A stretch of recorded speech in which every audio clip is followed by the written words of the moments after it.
The screaming started before Damien Voss even reached the gates of his own den. He had been riding for 2 days without rest, his black horse foaming at the mouth, his warriors trailing behind him in a ragged line. The war at the eastern border had taken more from him than he wanted to admit. Yet nothing on that battlefield had prepared him for the sound that met him now, a high, broken wailing that seemed to claw its way out of the nursery wing and into the night sky. He threw himself off his horse before it had even stopped moving. "Where is my Luna?" he shouted, his voice cutting through the courtyard like a blade. Guards froze. Servants lowered their eyes. No one answered him, and their silence was worse than any scream could have been. Damien pushed past them all, his boots pounding against the stone floor as he ran toward the nursery. The scent hit him first, sour milk gone bad, and beneath it, the unmistakable smell of sickness. His heart slammed against his ribs. He was the alpha king of the Voss pack, a man feared across 3 territories, a man who had never once in his life felt true fear. But in that hallway, with his pups crying somewhere behind a door he had not yet opened, fear arrived and settled into his bones like ice. He shoved the door open. The nursery was dark, cold. The fire in the hearth had burned down to nothing but gray ash. 2 small cradles sat in the corner, and from them came the sound that had chased him through the halls, weak, desperate crying that had clearly gone on for hours, maybe longer. "Serafina!" he roared, spinning toward the empty room beyond. "Serafina, where are you?" No answer came. Only the pups, his son and his daughter, twins born only 4 moons ago, their tiny bodies trembling in cradles that had not been changed, had not been warmed, had not been touched with any care in what looked like a full day. Damien's rage and his terror tangled together into something he had no name for. He lifted his daughter first, and her skin burned against his palm, far too hot, her small face flushed and damp with sweat. His son was worse, pale where his sister was flushed, his breathing shallow and fast. "Someone get the healer," Damien bellowed, and this time his voice shook the walls. "Now." Servants scattered. Within moments the old pack healer arrived, out of breath, took one look at the pups, and went white. "Alpha," the healer said, his hands already moving toward the boy. "This is beyond fever from teething. This is starvation and chill combined. They have been without proper care for at least a full day, maybe longer." "Where is my mate?" Damien demanded, though some cold part of him already suspected the answer. The healer would not meet his eyes. "Alpha King, I do not know how to say this. Luna Serafina left the den 2 nights ago. She took nothing with her but a single bag. The guards at the west gate say she left with a man none of them recognized. She did not return." The words landed like a physical blow. Damien had known his marriage to Serafina was not built on love.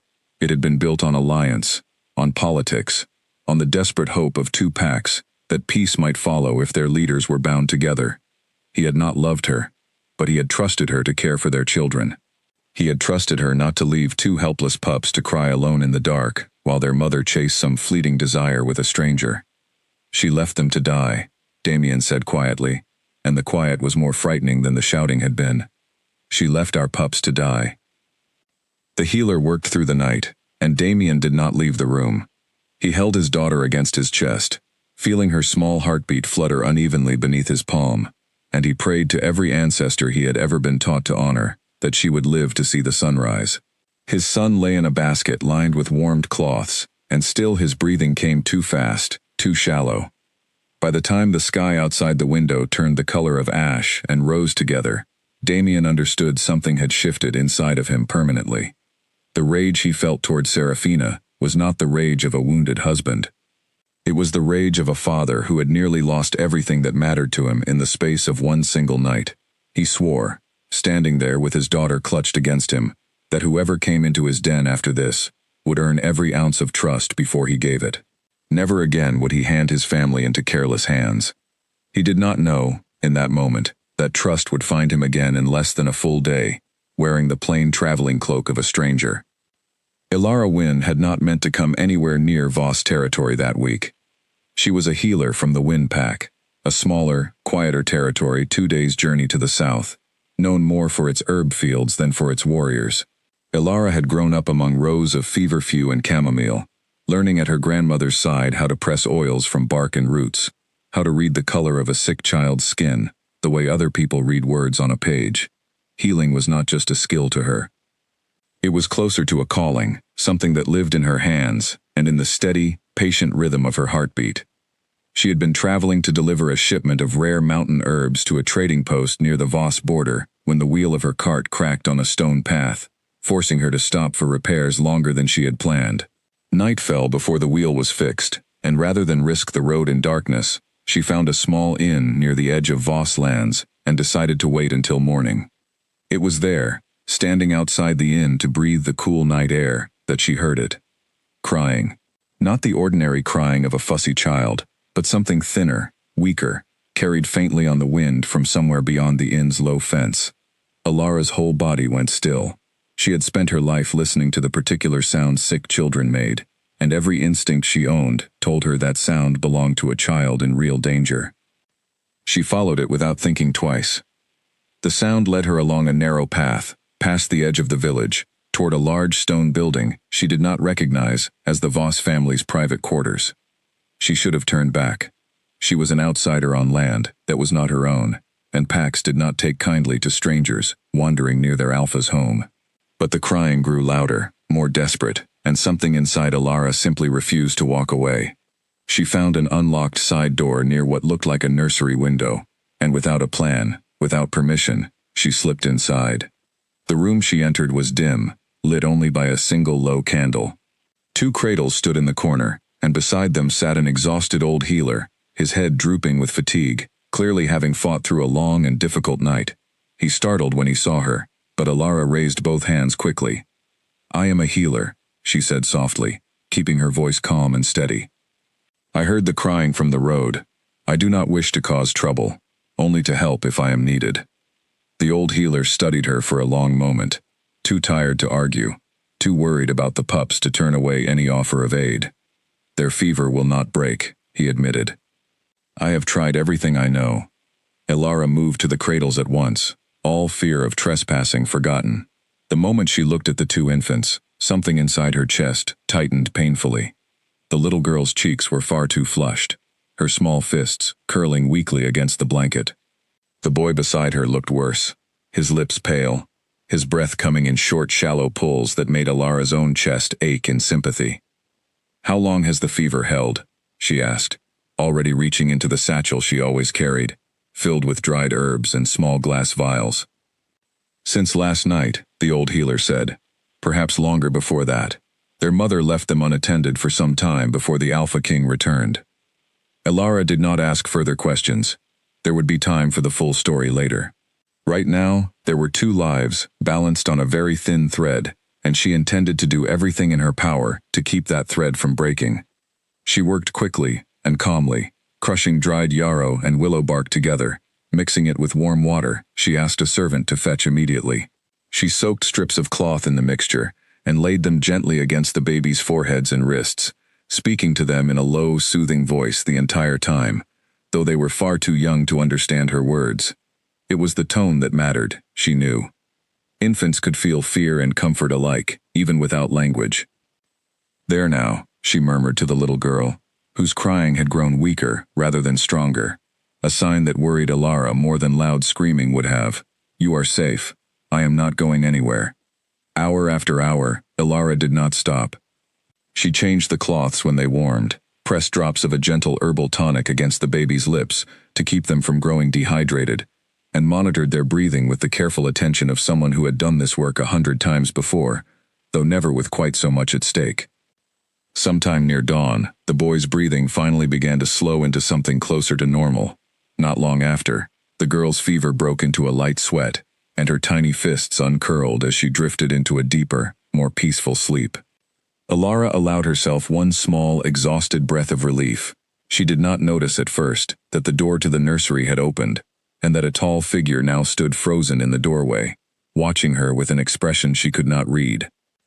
Damien had returned to the nursery, expecting to find the same scene he had left, his old healer working uselessly against a fever that would not break, his pups slipping further away with each passing hour.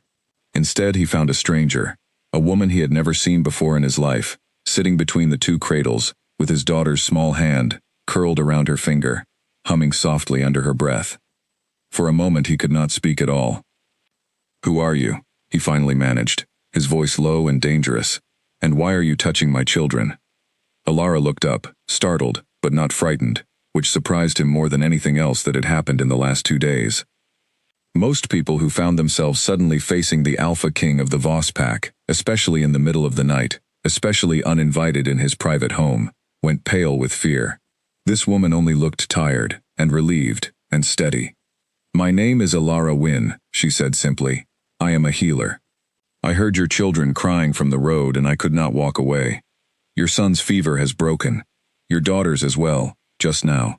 They are not out of danger yet, but they are far better than they were an hour ago." Damien crossed the room in 3 long strides and looked down into the cradles himself. His daughter's face, which had been flushed a dangerous scarlet only hours before, now looked pale and calm, her breathing even and slow. His son's small chest rose and fell in a steady rhythm that had been absent all through the terrible night before. Something in Damien's chest loosened for the first time in 2 days. He looked back at the woman kneeling between the cradles, this stranger, who had broken into his private quarters uninvited, and somehow succeeded where his own trusted healer had struggled. "You did this," he said, and it was not quite a question. "I only helped," Alara said quietly. "Your children did the hard part. They are strong." Damien studied her for a long moment. She was covered in the scent of his pups, sweat and herbs, and the particular smell of a sick room. And beneath all of that, something else. Something warm and clean, that he could not immediately name. He noticed the exhaustion in the lines of her face, the way her shoulders had begun to slump now that the crisis had passed, the careful, protective way she still held his daughter's tiny hand, even as she spoke to him. He should have been furious that a stranger had entered his home without permission.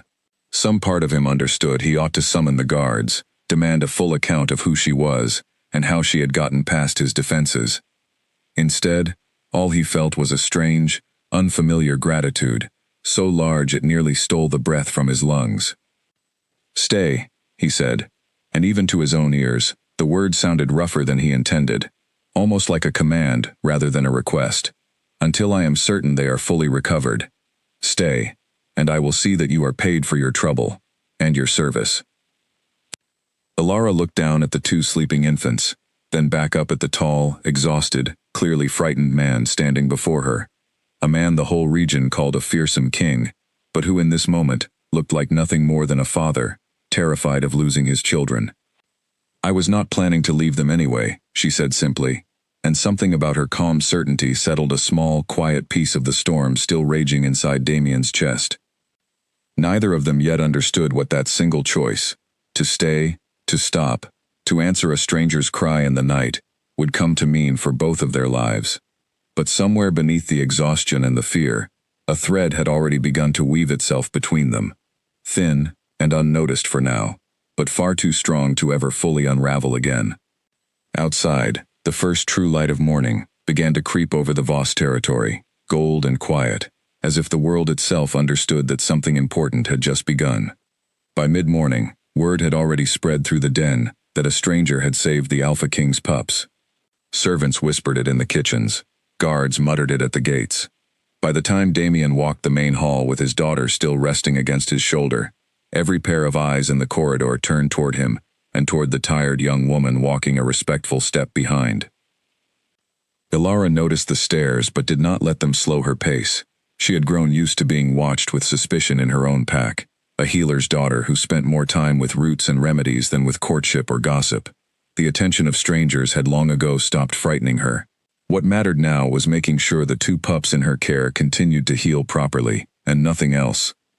"They will need broth, warm and thin, every few hours," she told the kitchen staff when they reached the lower hall. "Not milk yet, their stomachs are still too delicate. And keep the nursery fire burning through the night, no matter the cost of the wood. A chill is what nearly took them before."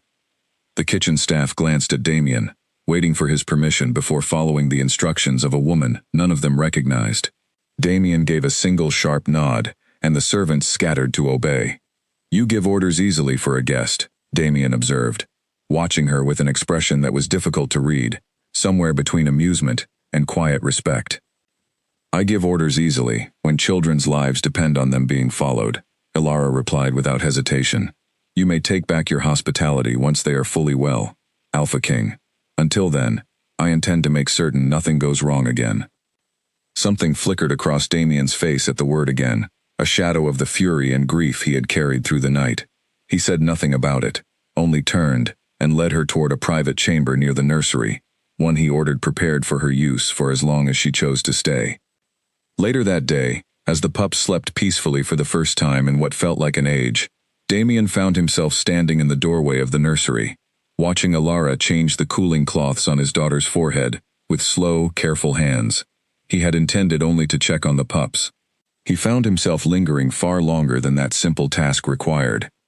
Where did you learn to heal like this? He asked eventually, breaking the quiet. My grandmother, Ilara answered without looking up. She was healer to our pack for 40 years before me. She used to say that most sickness could be read in the eyes and the color of the skin long before it showed itself in fever. She taught me to watch closely and to never assume a small pack has small skill. A faint smile touched her lips.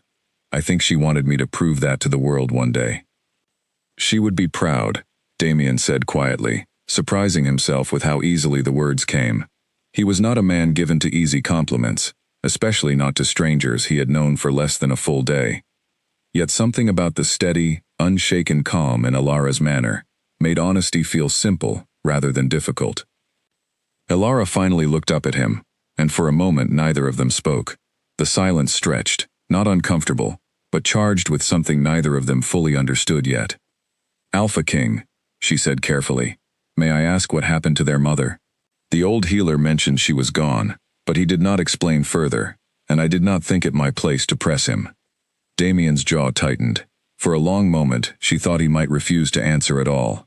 When he finally spoke, his voice had gone flat and cold, stripped of all the warmth it had carried only seconds before. My Luna left 3 nights ago, with a man who was not her husband, and she did not think to arrange for anyone to properly care for our pups before she went. He looked down at his sleeping daughter, his expression unreadable. I do not know if she intends to return. I do not know if I would allow it if she tried. Ilara said nothing to that at first. There was little comfort she could offer a wound so fresh and so deep, and she had learned long ago that false comfort often did more harm than honest silence. Instead, she simply reached out and gently adjusted the blanket over his sleeping son, a small, quiet gesture that said more than any words could have. They are lucky to have a father who came running the moment he heard them cry, she said finally. Not every child is so fortunate. Damien looked at her sharply, searching her face for some hidden motive, some calculation behind the words. He found none, only quiet sincerity, and an exhaustion that mirrored his own. That night, long after the pups had fallen into a deep and healthy sleep, Damien sat alone in his private study, staring into the low fire without truly seeing it. His mind kept circling back to the nursery, to the strange, steady woman who had appeared out of nowhere and pulled his children back from the edge of death with nothing but skill and stubborn will. He told himself his interest in her was gratitude, nothing more. A father's relief toward the person who had saved his children. It was a simple, reasonable explanation, and he repeated it to himself several times, as though repetition alone could make it true. But some quiet, honest part of him already suspected that gratitude alone did not explain the way his chest had tightened when she looked up at him in the nursery doorway, or the way he had found himself lingering near her far longer than any simple check on his pups required. He pushed the thought aside, unwilling to examine it further. Not yet, not while the wound of his Luna's betrayal was still so raw and open. There would be time later, he told himself, to understand whatever strange pull he felt toward the healer from the wind pack. For now, it was enough that his children were safe, breathing steadily in their cradles down the hall, guarded through the night by a stranger who had chosen, without hesitation, to stay. Outside his window, the moon rose full and silver over the Voss lands, and somewhere deep within him, though he did not yet understand it, the first quiet threads of a bond far older and far stronger than simple gratitude had already begun to form. A fist slammed against the study door before dawn had fully broken, jolting Damien from the thin, restless sleep he had finally allowed himself. "Alpha King," came the sharp voice of his second in command, a broad, battle-scarred man named Callum Reeve. There is a woman, claiming rights to the healer's chamber, saying she serves you now. The council elders are already awake and already asking questions. You need to come now, before this turns into something none of us can control. Damien was on his feet before Callum finished speaking. He knew exactly how quickly rumor could spread through a den still raw from scandal, and he knew exactly how little patience his council held for anything that looked like weakness in their alpha. A Luna who had abandoned her pups was disgrace enough. An unknown outsider, suddenly holding a place of importance in his private quarters, would be seen by some as an opportunity, and by others as a threat. He found the council chamber already crowded when he arrived. Elders and senior warriors gathered in tight, murmuring clusters. At the center of the room stood Ilara, calm but clearly uncomfortable. Facing an older woman Damien recognized instantly as Bridget Farrow, head of the Pack's Council of Elders and one of the most influential voices in Voss territory. "Explain to me," Bridget was saying, her voice sharp enough to cut glass, "how a stranger from the Wind Pack came to be alone in the Alpha's private nursery in the middle of the night, with none of our own healers present, to confirm what exactly she did to those pups." "I confirmed it myself," came another voice, and the old healer Nolan stepped forward from the back of the room, his exhaustion from the previous night still evident on his face. "I watched her work through every hour of it. Whatever this woman did, it worked where my own remedies had failed. The Alpha's pups are alive because of her skill, nothing more sinister than that." Bridget's sharp eyes did not soften. "Skill from an outsider is still an outsider's skill. We know nothing of her family, her intentions, or her true loyalties. For all we know, she could have been sent by a rival pack to gain the Alpha's trust from within his own walls." "That is enough," Damien said, his voice carrying easily over the murmuring crowd, silencing the room instantly. Every head turned toward him. He crossed the floor and came to stand beside Ilara, close enough that the gesture itself spoke louder than any words he might offer. "This woman saved the lives of my children when our own healer could not. I will not have her questioned like a criminal in my own council chamber, for the crime of showing more compassion than any of you managed to show in that entire terrible night." The room fell silent. Bridget's mouth pressed into a thin line, clearly unwilling to argue further in front of the full council, though her eyes promised the matter was far from settled in her own mind. "She will remain here," Damien continued, "under my protection and my authority, for as long as I deem it necessary. Anyone who has a problem with that arrangement may bring their concerns directly to me, and not to whispers in the hallway." He turned and walked out of the chamber without waiting for a response, and Ilara followed a step behind him, aware of the dozens of eyes tracking her exit with open suspicion. Once they were alone in the corridor outside, Ilara let out a slow breath. "You did not need to defend me so publicly," she said quietly. "It will only give your council more reason to distrust me." "They already distrusted you before I said a word," Damien replied. "At least now they understand clearly where I stand." He glanced sideways at her, something almost like humor flickering briefly across his tired features.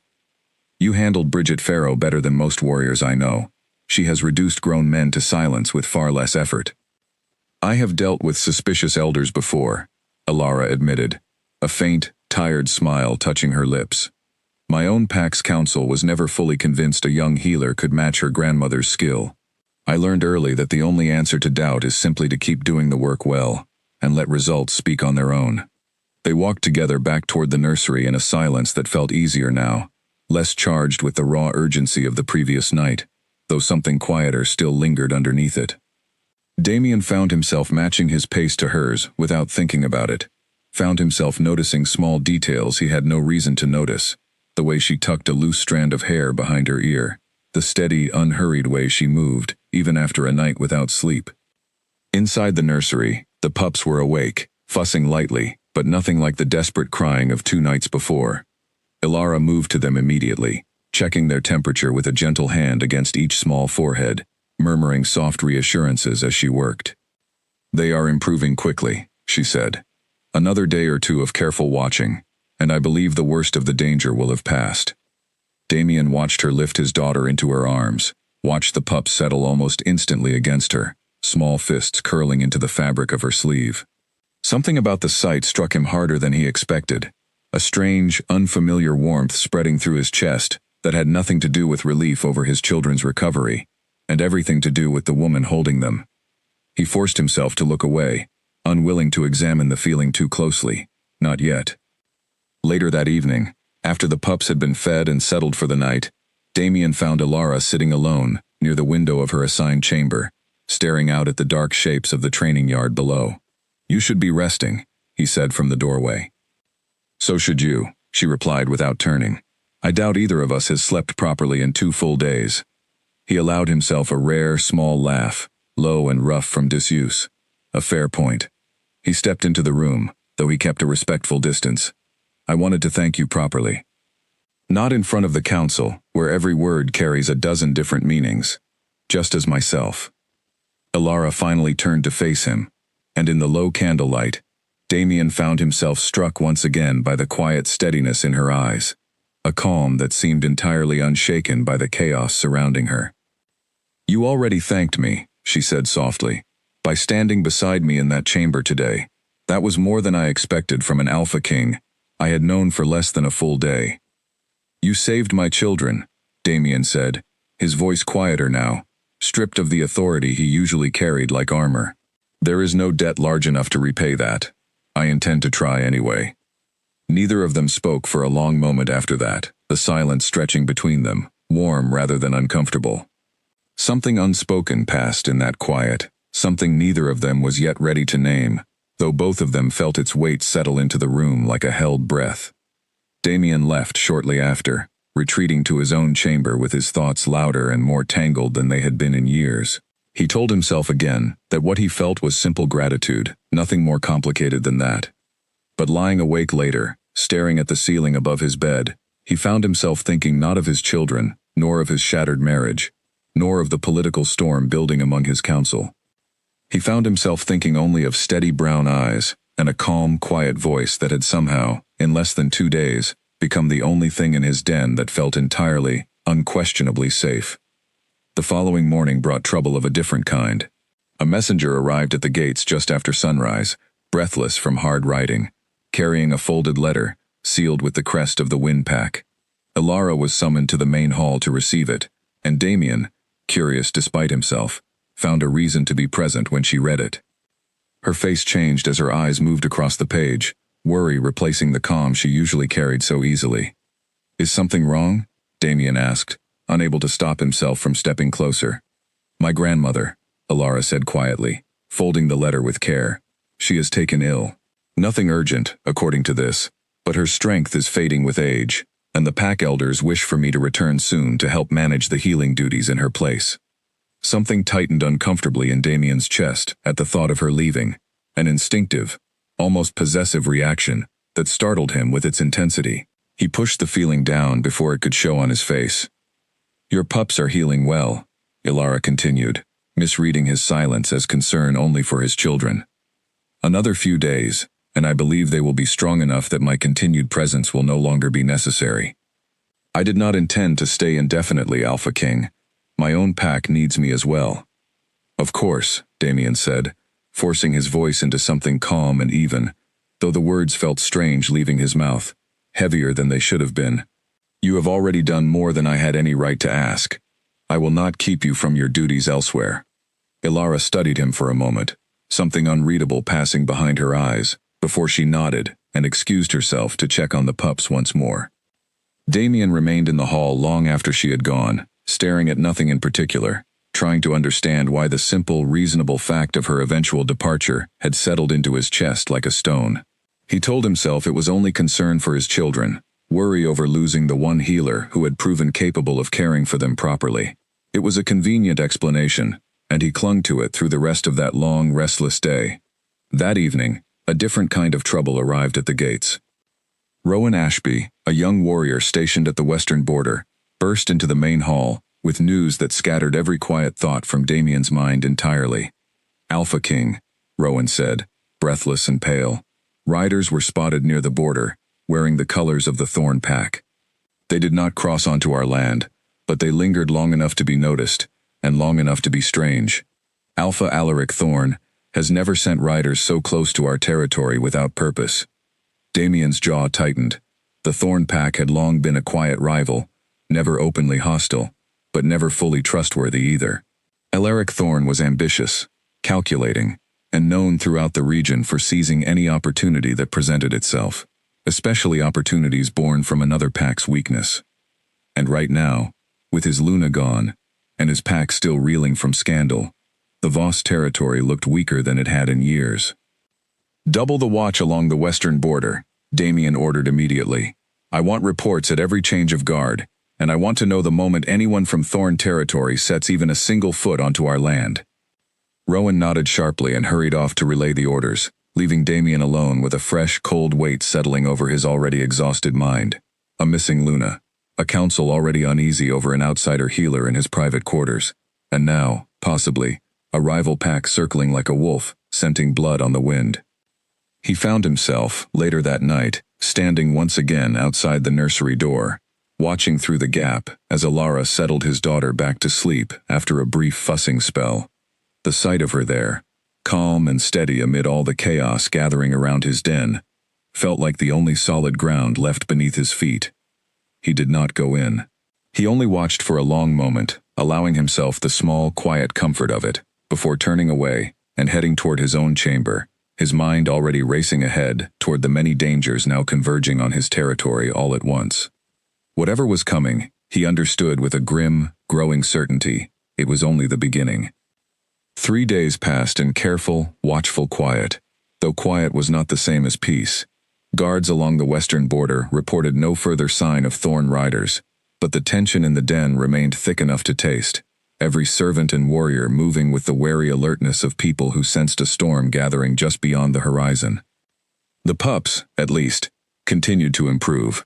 Damien's daughter had regained the healthy color in her cheeks, and his son had begun to grip fingers offered to him with surprising strength, for a child who had so recently been fighting for his life. Alara spent her days moving between the nursery and the small garden behind the healer's quarters, gathering fresh herbs to replace what she had used, and her nights, sitting close beside the cradles, watching over the twins with the same quiet devotion she had shown from the very first hour. It was during one of those quiet evenings, the pups finally asleep, and the nursery lit only by the soft glow of a single candle, that everything between Damien and Alara changed. He had come, as he often did now, to check on his children before retiring for the night. He found Alara, seated in the low chair beside the cradles, humming softly, a wordless, gentle tune that seemed to carry warmth into every corner of the room. His daughter's small hand rested against Alara's finger even in sleep, refusing to let go. Damien stood in the doorway for a long moment, simply watching, and something inside him shifted with a suddenness that nearly stole the breath from his lungs. It began as warmth, spreading outward from his chest, and then it deepened into something far stronger, a pull he recognized instantly, though he had never fully experienced it before, not even with Serafina, not even in the earliest days of their arranged marriage. It was the mate bond, ancient and undeniable, slamming into him with the force of a physical blow. He must have made some sound, some small noise of shock, because Alara looked up sharply, her humming trailing off into silence. "Alpha King?" she asked, concern immediately flickering across her face at whatever expression he must have been wearing. "Is something wrong?" Damien could not answer immediately. His heart pounded against his ribs, his wolf pacing restlessly beneath his skin, every instinct in him screaming a single word he had not expected to hear again in his lifetime. "Mate, I am fine," he managed finally, though his voice came out rougher than he intended. He forced himself to step back from the doorway, putting distance between them before the overwhelming pull in his chest could show plainly on his face. "I only wished to see that they were resting well." Alara studied him for a moment longer, clearly unconvinced, but unwilling to press further. "They are sleeping soundly," she said carefully. "You should rest as well, Alpha King. You have carried more than most men could bear these past days." Damien nodded and retreated from the room, walking quickly through the darkened halls until he reached the privacy of his own chamber, where he finally allowed himself to stop, to breathe, to confront the truth his wolf had just revealed to him with such unrelenting certainty. Alara Wynn was his true mate. He sat heavily on the edge of his bed, running both hands roughly through his hair, his mind a chaotic storm of conflicting emotion. Fate had chosen him a mate once already, and that bond, weak as it had been, had ended in betrayal and abandonment so painful it had nearly broken something essential in him. Now, less than a week after his world had shattered, fate seemed determined to hand him another mate entirely, a woman who had walked into his life as a stranger, and somehow, in a matter of days, become someone he could not imagine his den without. It felt impossible. It felt like too much, too soon, too dangerous to trust. And yet beneath the fear and the disbelief, something quieter and steadier had already taken root, a certainty that went deeper than logic, deeper than the wounds Serafina had left behind. His wolf had chosen. His wolf did not choose carelessly. He did not sleep at all that night, and by the time morning arrived, he had reached no clear decision beyond one simple, stubborn resolve. He would say nothing yet. Not until he understood his own heart well enough to trust it again. Not until he was certain the bond was not simply grief and exhaustion playing cruel tricks on a mind already pushed past its limits. Ilara, for her part, spent that following day feeling the strange, charged shift in Damien's manner without fully understanding its cause. He seemed to watch her more closely than before, his gaze lingering a moment too long whenever their eyes met, and then looking away quickly, almost guiltily, as though caught at something he had not meant to reveal. She told herself it meant nothing, that exhaustion and worry over his missing Luna and the rumors of thorn riders were simply weighing on him more heavily than he let show. But some small, quiet part of her noticed the change and could not quite dismiss it as easily as she wanted to. It was Callum Reeve, of all people, who finally forced the matter into the open. He found Damien alone in the training yard late that afternoon, working through a set of exercises with far more aggression than the drills actually required, his knuckles bruised and bloodless from strikes against the wooden post he had been using to burn off restless, uncontainable energy. "You have been like this since last night," Callum observed, leaning against the fence with the easy familiarity of a man who had served beside Damien since they were both young pups themselves. "I have known you long enough to recognize when something has rattled you badly, Alpha. What happened?" Damien struck the post once more, before finally lowering his fists, breathing hard, sweat beading along his brow despite the cool evening air. "I found my mate," he said finally, the words feeling strange and enormous, leaving his mouth for the first time. "The bond triggered last night, in the nursery." Callum straightened immediately, all traces of casual ease gone from his posture. "The healer? The Wind Woman?"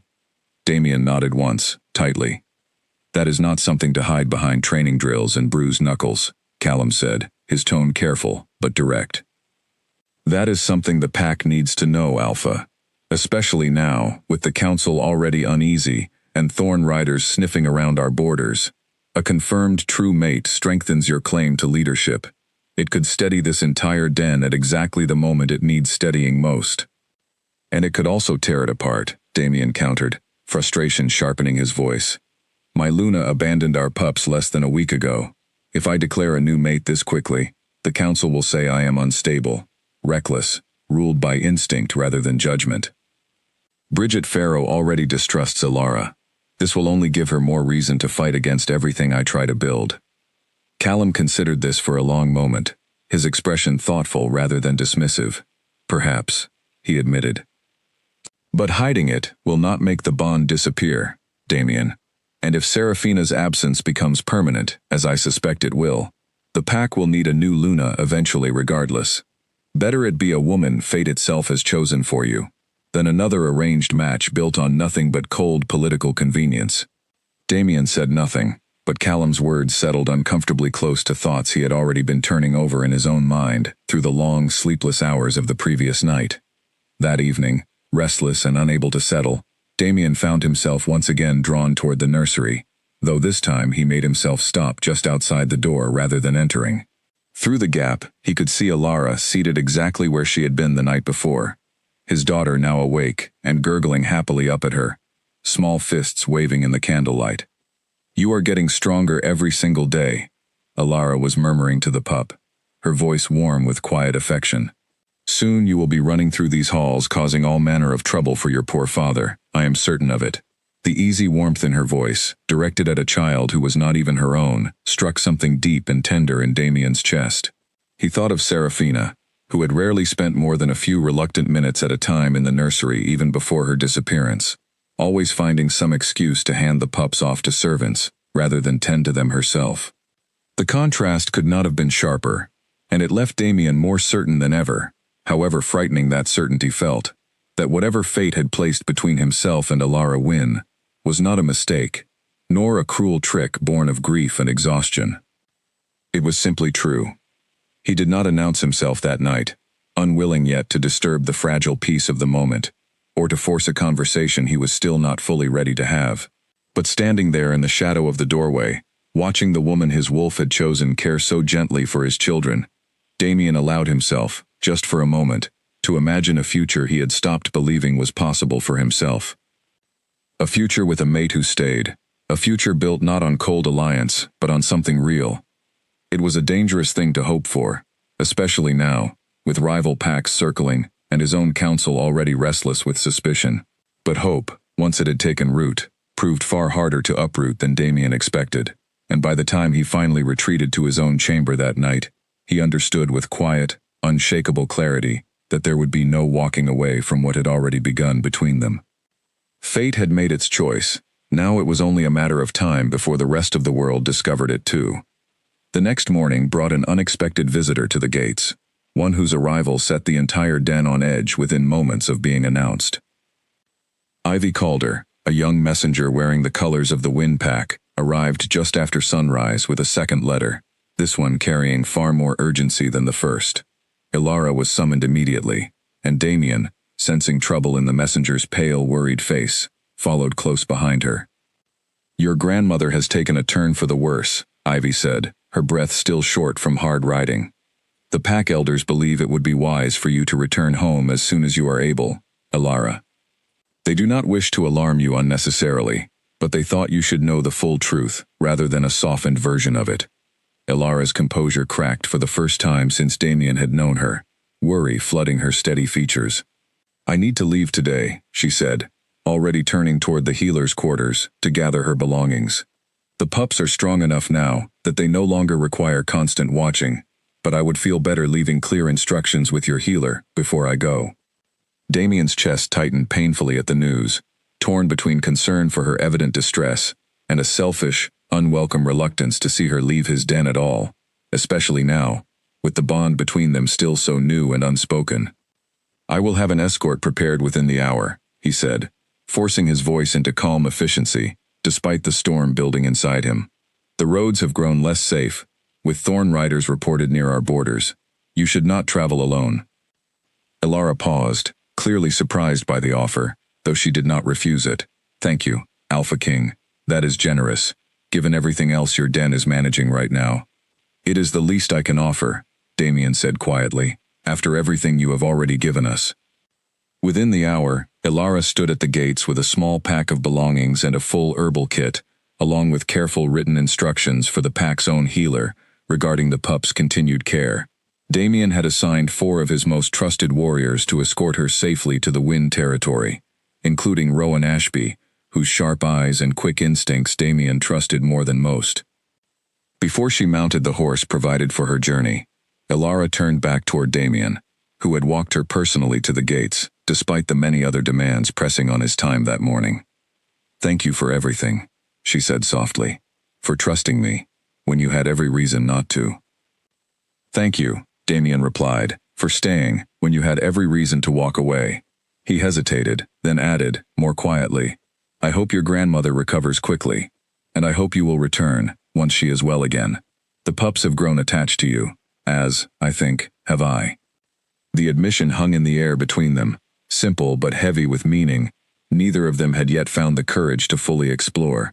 Alara's eyes widened slightly, color rising in her cheeks, but she said nothing in response beyond a small, uncertain smile, before mounting her horse and turning toward the road south.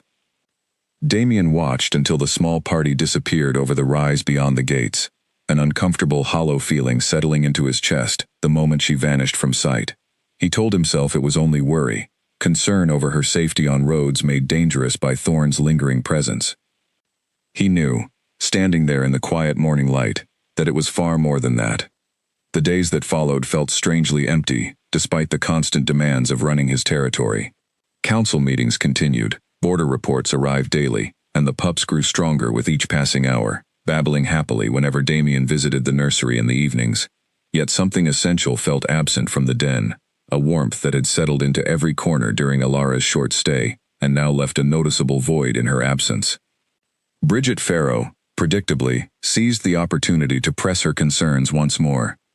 "Perhaps this absence is a blessing, Alpha King," she said during one particularly tense council session. "The outsider has returned to her own territory. Perhaps it is wisest to let the matter end there, quietly, before it grows into something the pack cannot easily undo." "The matter," Damien said coldly, "is not yours to end, Bridget. I would advise you to remember your place before you speak of it again."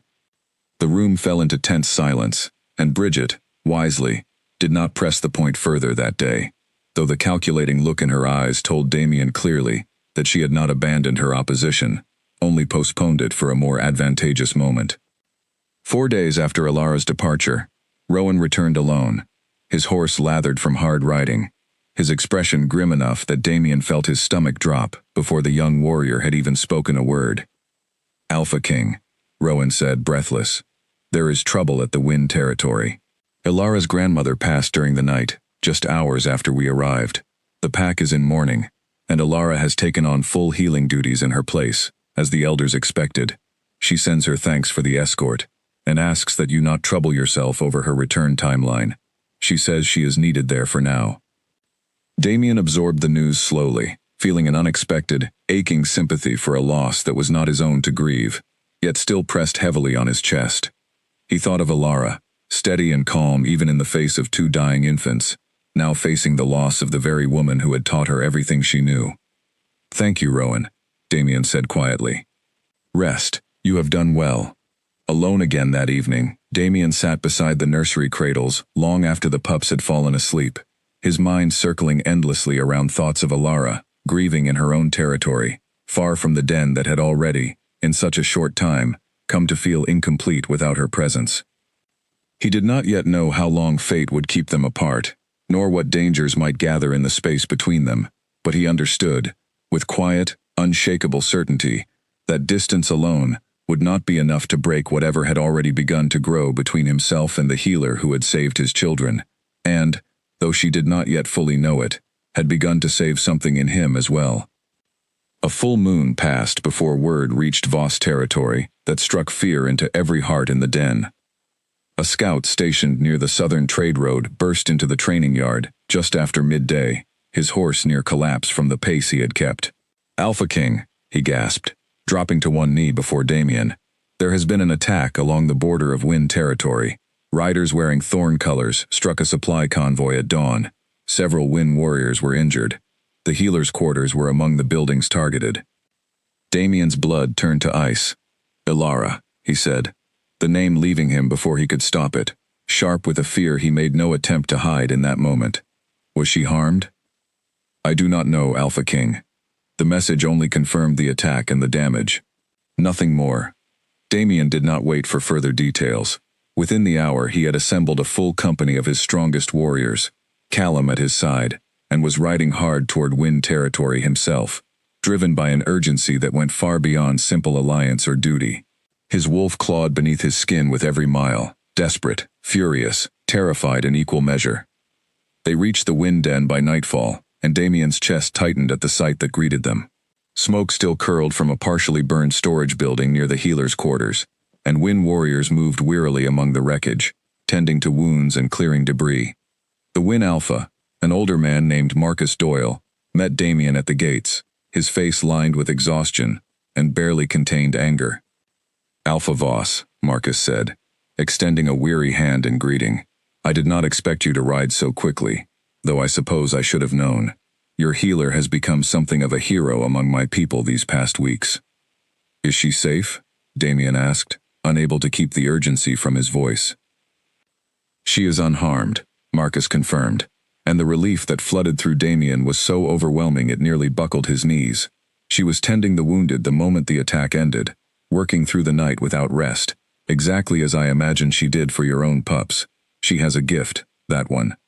Rare and precious."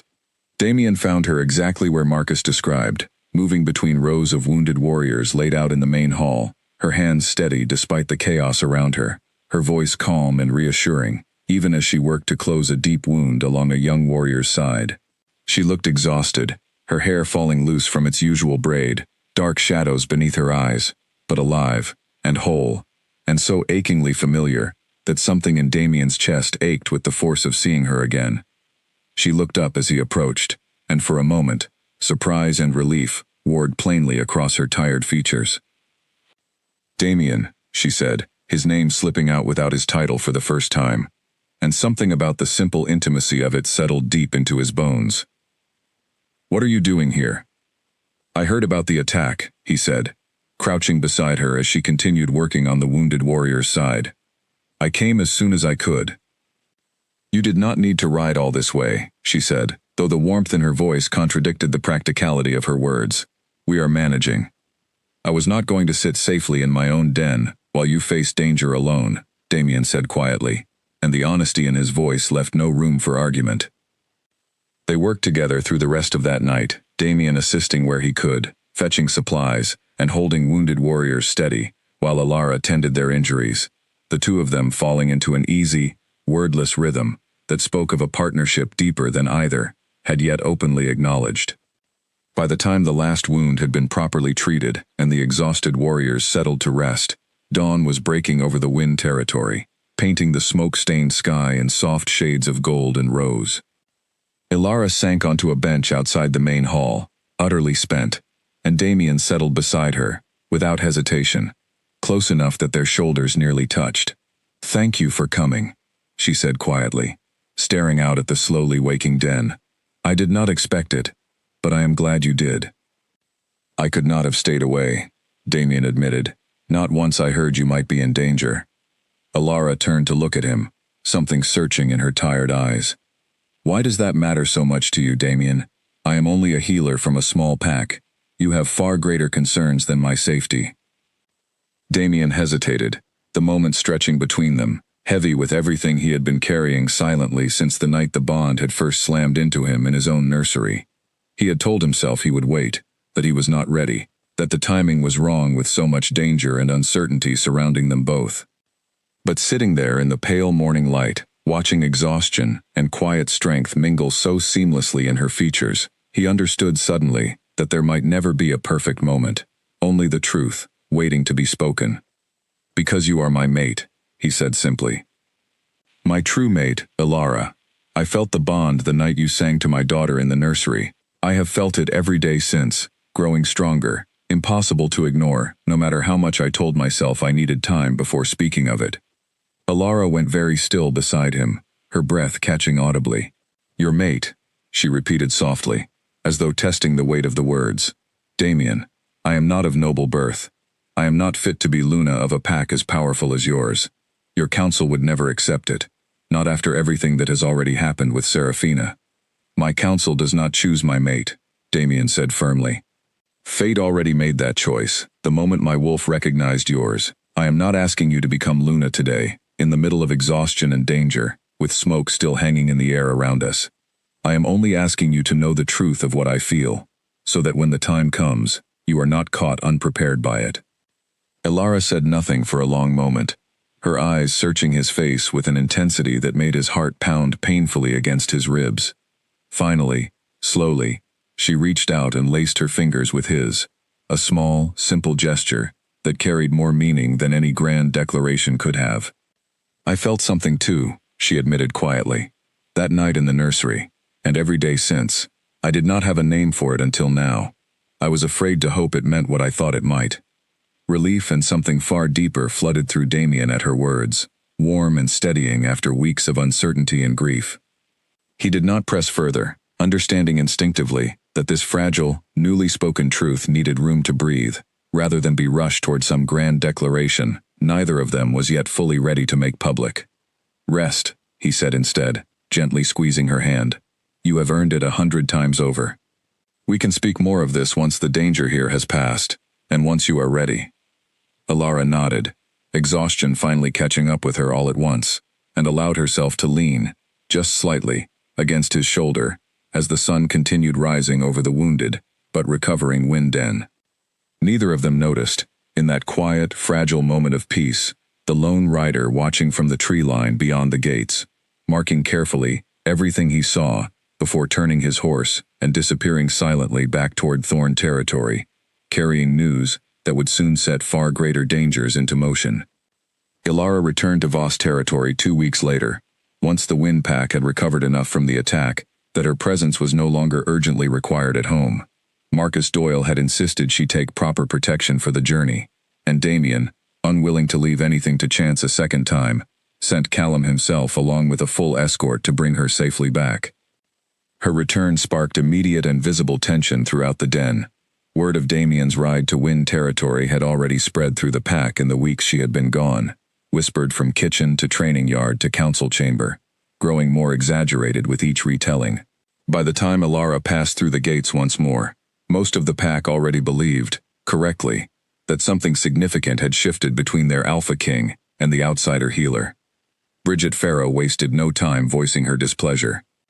"The pack is already speaking of nothing else," she told Damien during a private meeting called the very evening of Ilara's return. "An alpha king who rides half a territory away for a healer of no noble blood, days after his own Luna abandoned him. It looks reckless, Damien. It looks like a man led by instinct rather than judgment, exactly what our enemies wish to see in a moment of weakness." "My judgment remains entirely intact," Damien said coldly, "and I would remind you again, Bridget, that the decisions regarding my mate are mine to make, not the council's." "Your mate," Bridget repeated, seizing on the word instantly, her eyes sharpening. "So it is true then. You have declared her." Damien said nothing, which was answer enough. Bridget's expression tightened further. "The pack will not easily accept a second Luna, chosen so quickly after the disgrace of the first," she warned, "especially not one without noble blood or political alliance to offer this pack. You risk dividing loyalty at the exact moment we can least afford division, with Thorn riders already testing our borders." "Then it will be my task to prove them wrong," Damien said simply, ending the conversation with a finality that left no further room for argument. Despite his confidence in front of Bridget, the whispers continued to grow louder throughout the following days. Some among the pack welcomed the change, having watched with quiet sympathy as Damien struggled through the aftermath of Seraphina's betrayal, and seeing in Ilara's steady, gentle presence something the den had sorely lacked for a long time. Others, particularly among the pack's oldest and most tradition-bound families, viewed her with open suspicion, unwilling to accept an outsider of common birth rising so quickly to a position of such importance. Ilara felt the weight of every one of those divided opinions keenly, though she said little about it, choosing instead to focus on her work in the nursery and the healer's quarters, letting her actions speak where words might only invite further conflict. It was during one of the pack's communal evening meals, held in the Great Hall to mark the Pups' naming ceremony, that the tension finally broke into open conflict. Damien had chosen names for his children at last, honoring an old tradition he had delayed through the chaos of the previous weeks. His daughter would be called Wren, small and fierce, and his son Finn, steady and strong. The naming ceremony drew the full pack together, warriors and elders and families alike gathered in the Great Hall beneath banners bearing the Voss crest. Ilara stood near the back of the hall, not wishing to draw attention away from what should have been a celebration, purely for Damien and his children. But when Damien rose to speak the traditional words over his pups, his eyes found her across the crowded room, and something in his expression shifted the moment he began speaking. "These pups very nearly did not survive to see this day," he said, his voice carrying easily across the silent hall. "They were saved not by the pack that was meant to protect them, but by a healer who owed them nothing, and who chose to help regardless. I do not believe that choice was accidental. I believe fate placed her in my den for reasons far greater than a single night's crisis." A ripple of murmurs spread through the crowd, and Damien did not pause to let it settle. "Ilara Wynn is my true mate," he announced, his voice steady and certain despite the visible shock rolling through the gathered pack. "I have known it for weeks, and I will not hide it any longer out of fear of what others might think of the timing, or of her birth. Fate does not concern itself with noble blood or convenient politics. It chose her, and I choose to honor that choice openly, before this entire pack." The hall erupted into a chaos of reactions, some warriors cheering in open approval, others exchanging worried glances with the pack elders seated near the front. Bridget Farrow's face had gone pale with fury, though she said nothing in that moment, clearly unwilling to challenge Damien so publicly during his own children's naming ceremony. Ilara felt every eye in the hall turn toward her, and for a moment, panic threatened to overwhelm the careful composure she had maintained through weeks of scrutiny. But then Damien crossed the hall toward her, his expression open and unguarded in a way she had never seen from him before, and something in his steady, determined gaze settled the panic into something closer to quiet, overwhelming certainty. "I did not plan to speak of it so publicly," he admitted quietly, once he reached her, low enough that only she could hear. "But watching Ren and Finn receive their names today, I understood suddenly that I did not wish to hide something so important any longer. Forgive me if this was too sudden." "It was sudden," Ilara agreed, her voice slightly unsteady, though a small, disbelieving smile had begun to tug at the corners of her mouth. "But I am not sorry to hear it spoken aloud." That night, long after the celebration had ended and the hall had emptied, Damien found Ilara once more in the nursery, watching over Ren and Finn as they slept peacefully in their cradles, finally strong and healthy after their terrifying beginning. "The council will not make this easy," she said quietly, without turning from the cradles. "But Bridget Farrow looked as though she wished to strike you down herself tonight." "Bridget will adjust, or she will step down from the council," Damien said simply.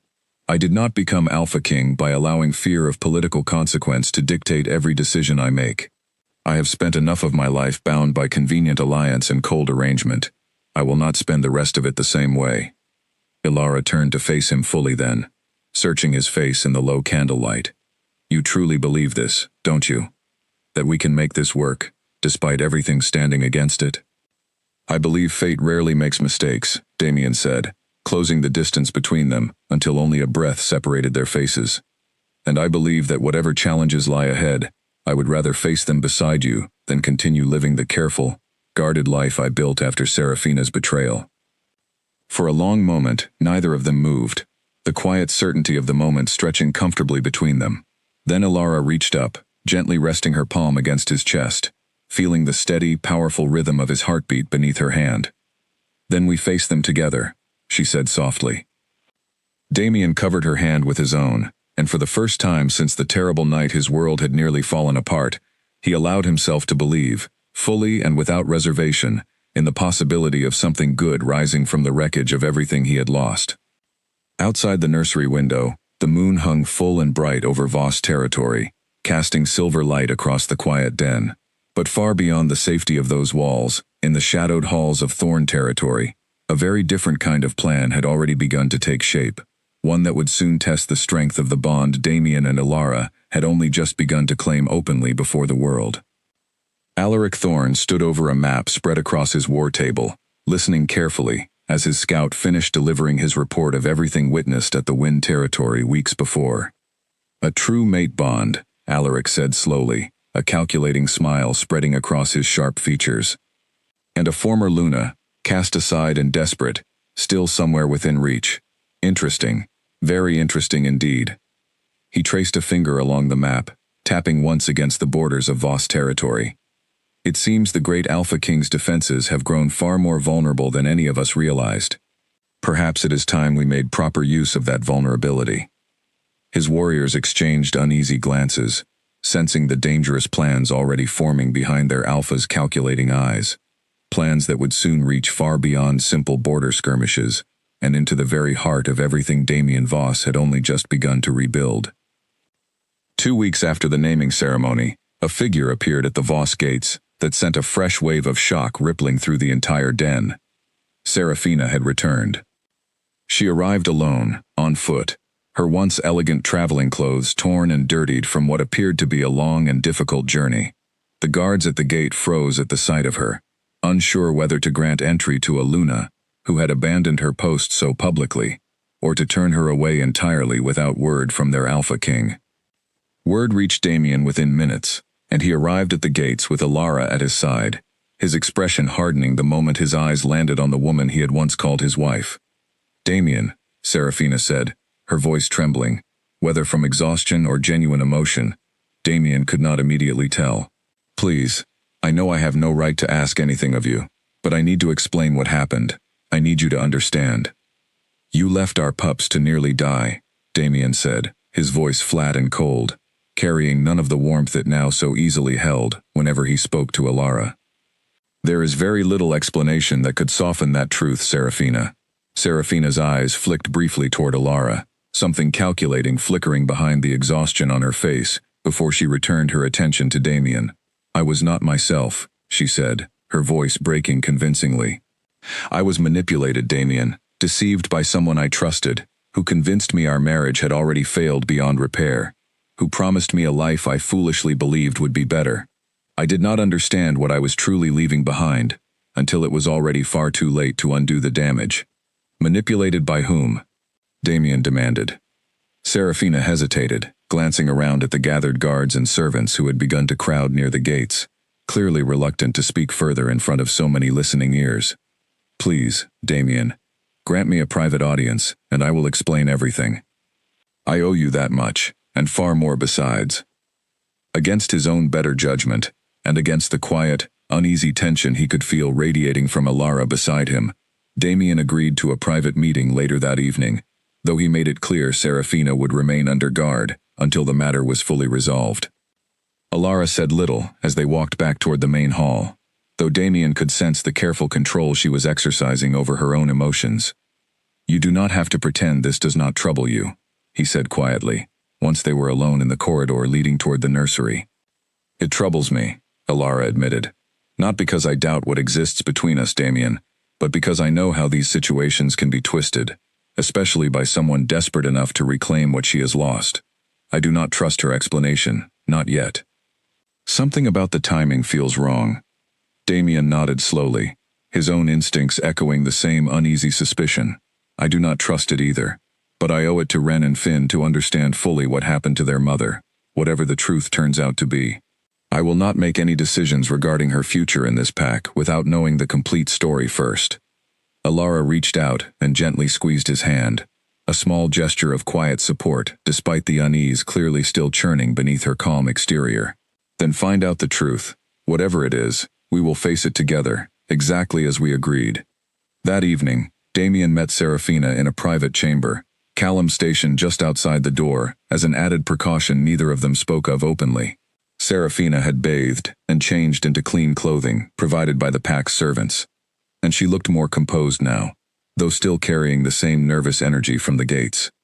Tell me everything, Damien said, taking a seat across from her, his posture guarded and unwelcoming, despite the small courtesy of the private meeting. Serafina drew a slow breath. I was approached weeks before I left, by someone claiming to represent interests that wished to see our alliance strengthened through different means. He convinced me that our marriage, cold as it always was, would never truly benefit either of our packs, the way a different arrangement might. He was charming, Damien, convincing in ways I am ashamed to admit I fell for so easily. By the time I understood his true intentions, I was already far from home, and too afraid and too ashamed to return. Who was he? Damien pressed. A name, Serafina. I need a name. Serafina hesitated again, her eyes darting nervously toward the door before returning to Damien.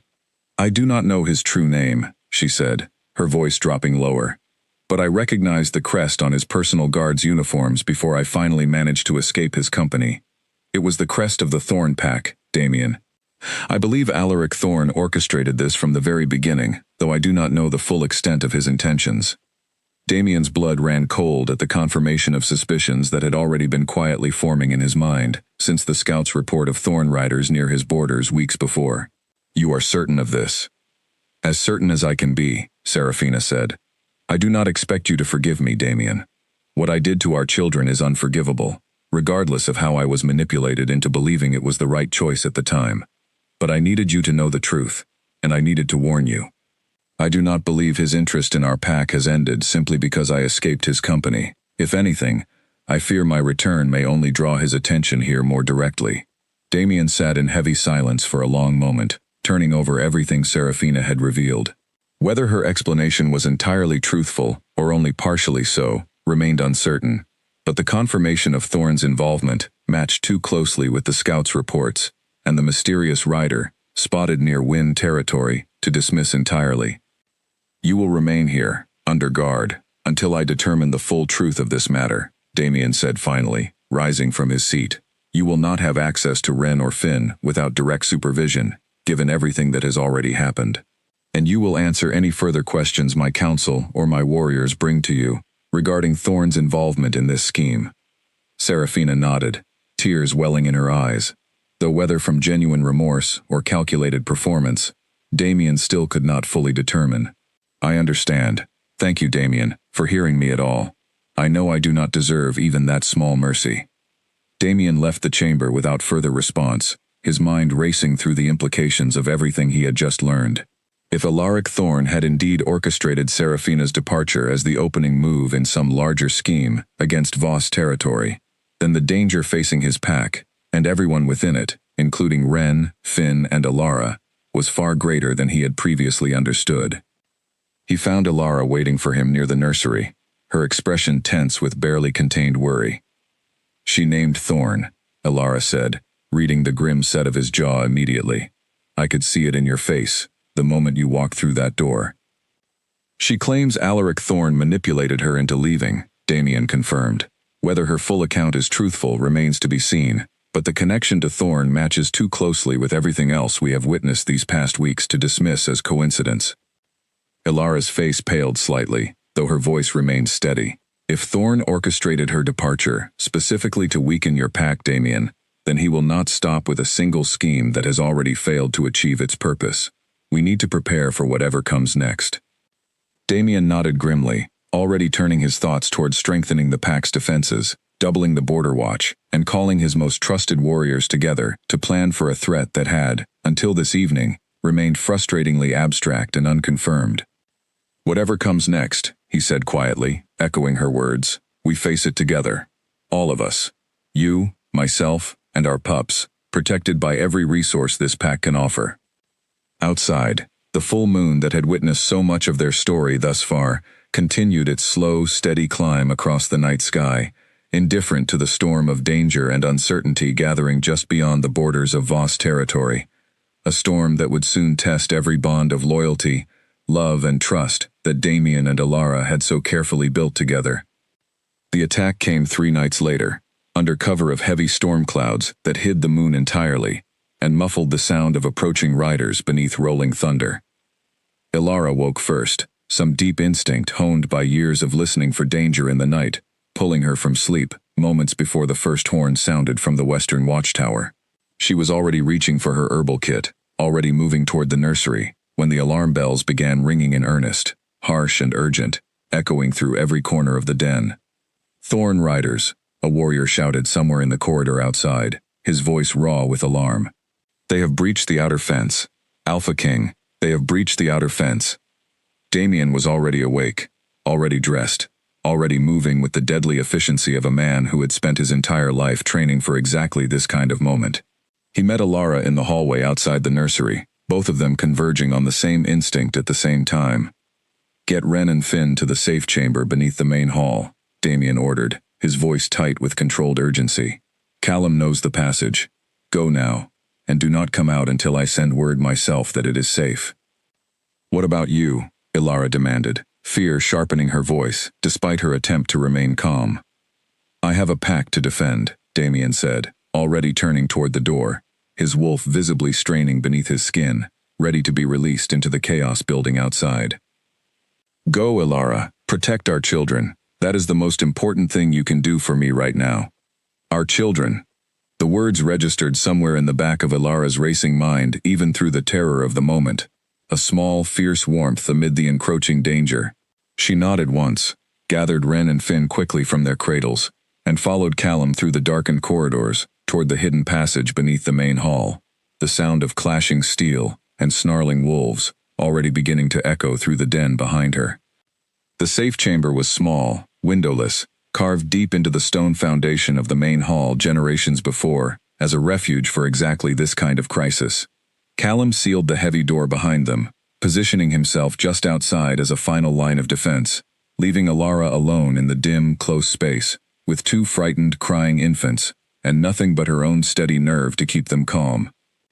Hush now, she murmured, holding both pups close against her chest, rocking gently despite the terror pounding through her own veins.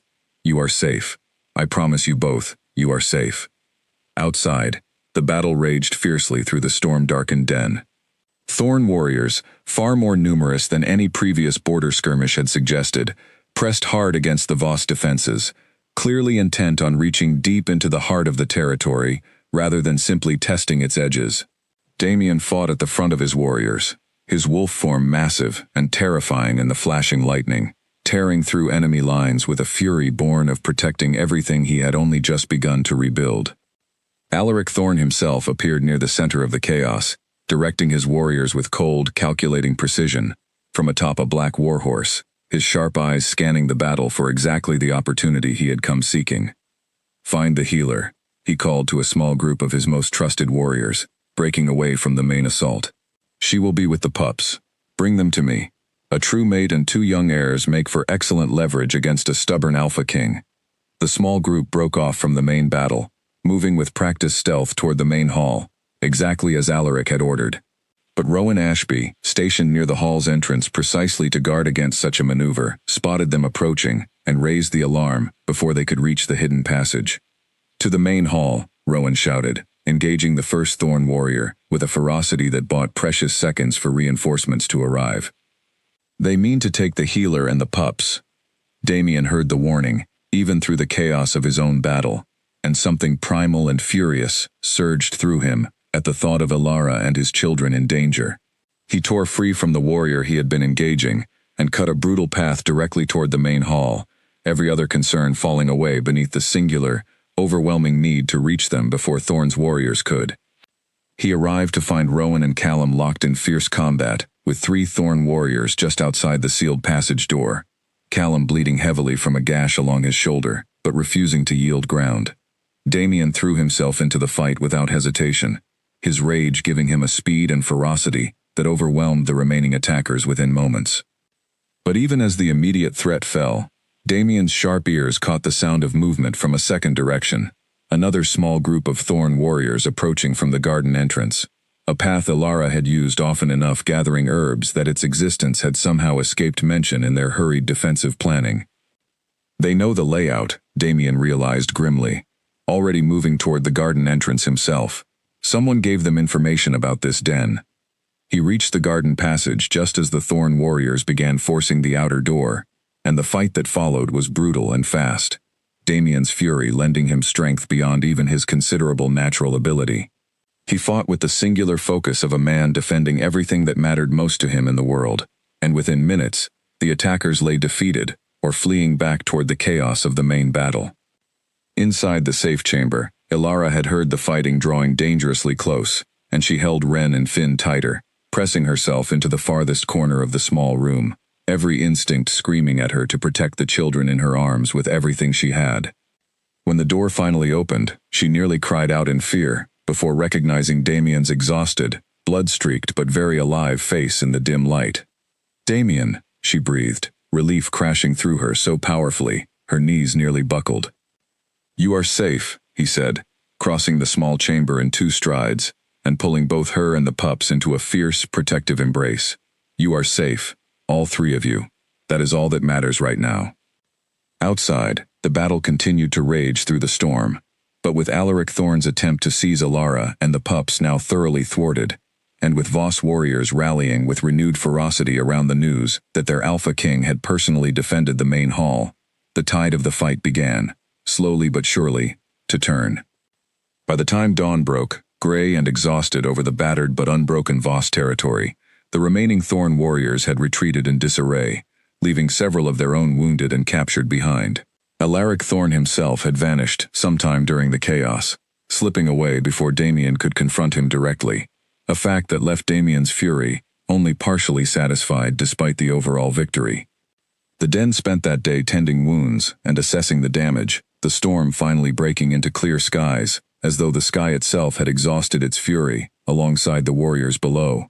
Ilara moved tirelessly among the injured, her skill and calm presence a steady anchor amid the exhausted, shaken pack, and by evening, most of the wounded had been treated and stabilized. It was during this exhausted aftermath that Callum approached Damien with grim news that added a fresh, unsettling layer to the day's chaos. "Alpha King," Callum said quietly, drawing Damien aside from the busy courtyard, his voice low enough not to be overheard. "One of the captured Thorn warriors has agreed to speak, in exchange for leniency. What he has told us, you need to hear directly." Damien followed Callum to a small guarded chamber where the captured warrior sat bound and battered, clearly still shaken from the battle's brutal conclusion. "Tell the Alpha King what you told me," Callum ordered. The captured warrior swallowed hard, glancing nervously between the two of them. "Alaric Thorn did not act alone in planning tonight's attack," he said, his voice shaking. "He had help from someone within these very walls, someone who provided the layout of your den, the location of the safe passages, even the timing of your patrol rotations." Damien's expression darkened dangerously. "A name," he demanded. "Give me a name." The warrior hesitated, fear plain on his face, before finally speaking the words that would send Damien's entire understanding of the past several weeks crashing down into a far darker, far more dangerous shape than he had ever suspected. "The former Luna," the warrior said quietly. "Seraphina. She has been working with Alpha Thorn since long before her return to this territory. Her story of manipulation and escape was nothing more than a carefully planned deception, meant to place her back inside your walls, close enough to gather everything Alpha Thorn needed to finally break through your defenses." The words settled over the small chamber like a physical blow, and Damien felt something cold and furious harden inside his chest, the full weight of just how deeply he had been deceived finally becoming clear. Seraphina had not simply abandoned her pups in a moment of foolish desire. She had betrayed them, and her entire pack, deliberately and with calculated precision, in service of an enemy, who had very nearly succeeded in seizing everything Damien held most dear. Damien summoned Seraphina to the council chamber that same evening, his fury banked into something cold and controlled, rather than openly explosive, a stillness far more dangerous than any shout could have been. Alara stood beside him, having insisted on being present, despite Damien's initial hesitation, and Callum flanked his other side, the captured warrior's confession, written out, and held ready as evidence. Seraphina entered under guard, her earlier performance of nervous remorse still carefully in place, though something in her eyes flickered with uncertainty the moment she registered the grim expressions waiting for her. "Damien," she began, "I heard about the attack. I am relieved you are all safe. I feared the worst when I heard the fighting reach so close to the main hall." "Save your relief," Damien said, his voice flat and cold enough to still the words in her throat. "We captured several Thorn warriors tonight. One of them proved quite willing to talk, once he understood the alternative." Seraphina's composure cracked, just slightly, a brief flash of genuine fear breaking through the careful mask she had maintained since her return. "I do not know what you mean," she said, though the tremor in her voice betrayed her. "He told us about your arrangement with Alaric Thorn," Damien continued, stepping closer, his presence filling the chamber with barely restrained menace. "Not a manipulation you fell victim to, Seraphina. A partnership. You provided him with the layout of this den, our patrol schedules, the location of our safe passages. Your entire story of escape and remorse was nothing more than a performance, designed to place you back inside these walls long enough to finish what your first betrayal had already started." "That is not true," Seraphina said, though her voice had lost all its earlier conviction, panic now plain beneath the thinning facade. "Whatever that warrior told you, he is lying to save himself. I would never." "Enough," Ilara said quietly, and something about the calm, steady authority in her voice cut through Seraphina's protest more effectively than any shout could have. "You left 2 infants alone, and sick enough to nearly die, Seraphina. Whatever your original reasons, you have shown no genuine remorse for that in any of your actions since returning. Only calculated performance, designed to regain trust you never intended to honor. I have watched you closely these past weeks. I have seen how little true concern you show your own children whenever you believe no one is watching. This confession only confirms what I already suspected." Seraphina's eyes snapped toward Ilara, fury finally breaking through the crumbling mask of remorse. "You," she spat, "the little outsider healer who thinks she can simply walk into my den and claim my mate, my children, my entire life, as though she has any right to them. You know nothing of what it means to be bound to a marriage of cold politics, to spend years feeling invisible beside a husband who never once looked at you the way he now looks at you. I know what it means to choose to stay and fight for something worth protecting, rather than abandon it the moment it becomes difficult, Elara replied, her voice steady, despite the venom in Serafina's words. Whatever unhappiness you felt in your marriage, Serafina, it does not excuse what you did to Ren and Finn. Nothing excuses that. Damien raised a hand, silencing the exchange before it could escalate further. The truth is confirmed, he said, turning his full attention back to Serafina, his voice hardening with finality. You conspired with Alaric Thorn against this pack, endangering not only your own children but every warrior, every servant, every family within these walls. Under pack law, such betrayal carries only one possible judgment. Serafina's face drained of all remaining color. Damien, please. Whatever you decide for me, I beg you to remember that Ren and Finn are still my children, whatever mistakes I have made. You forfeited any claim to that title the moment you chose Alaric Thorn's schemes over their safety, Damien said coldly. You will be banished from Voss territory, effective immediately, under permanent exile. Should you ever attempt to return, or should any further evidence surface of continued alliance with Thorn, the judgment will be far more severe than simple banishment. Serafina opened her mouth as though to argue further, but the cold, unyielding finality in Damien's expression left no room for further negotiation. Guards moved forward at his signal, and Serafina was escorted from the chamber, her earlier composure finally shattering into open, furious sobbing as the full weight of her banishment settled over her. Once she had gone, a heavy silence fell over the council chamber. Damien remained still for a long moment, staring at the empty doorway, before finally turning back toward Elara and Callum, exhaustion visible beneath the controlled anger still simmering in his eyes. This is not over, he said quietly. Alaric Thorn will not simply accept this defeat and retreat quietly back to his own territory. Tonight's attack was a calculated attempt, and it failed only because we discovered his ally within our own walls in time. He will regroup, and he will try again, likely with greater force and better preparation. Then we prepare better as well, Elara said firmly. You have already proven tonight that this pack can defend itself, even against an enemy, with inside knowledge of our defenses. With that advantage removed, Thorn will find Voss territory a far harder target than he anticipated. Callum nodded in agreement, though his expression remained grim. I will strengthen the border watch immediately, and I recommend we send word to allied packs, informing them of Thorn's aggression. An enemy willing to conspire so openly against a neighboring territory poses a threat to more than just Voss lands alone. Damien considered this for a long moment before nodding. Send messengers at first light. I want every allied pack aware of exactly what Alaric Thorn has attempted here tonight. If he intends further aggression, he will find himself facing more than a single pack's resistance. As the council dispersed to carry out these urgent preparations, Damien found himself once again alone with Elara, in the quiet aftermath of a day that had tested every ounce of strength and resolve either of them possessed. He reached for her hand, and she took it without hesitation, both of them drawing quiet comfort from the simple, steady connection. I am sorry, he said quietly, that you were drawn into all of this danger. You came into my den, intending only to help 2 sick pups for a single night, and instead, you have found yourself facing enemy attacks, political scandal, and now the aftermath of my former Luna's betrayal. I do not regret a single moment of it, Elara said, meeting his eyes with quiet, unwavering certainty. Not the danger, not the scandal, none of it. I chose to stay that first night because I could not bear to walk away from 2 children who needed help. I choose to stay now for the same reason, and for 100 others besides. You, Ren, Finn, this entire pack, you have all become far more precious to me than I ever expected when I first followed the sound of crying through the dark. Damien pulled her gently into his arms, and for a long moment they simply stood together in the quiet chamber, drawing strength from each other amid the exhaustion and danger of everything the day had brought.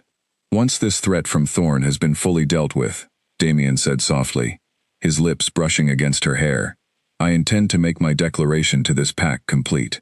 Not simply an announcement of a bond, but a full mating ceremony, before the entire territory, and before any allied packs willing to witness it. I want the world to know, without any doubt or question, that you are my Luna, chosen by fate and claimed by my own choice besides." Alara pulled back just enough to look up at him, her eyes bright with emotion, despite the exhaustion still evident on both their faces.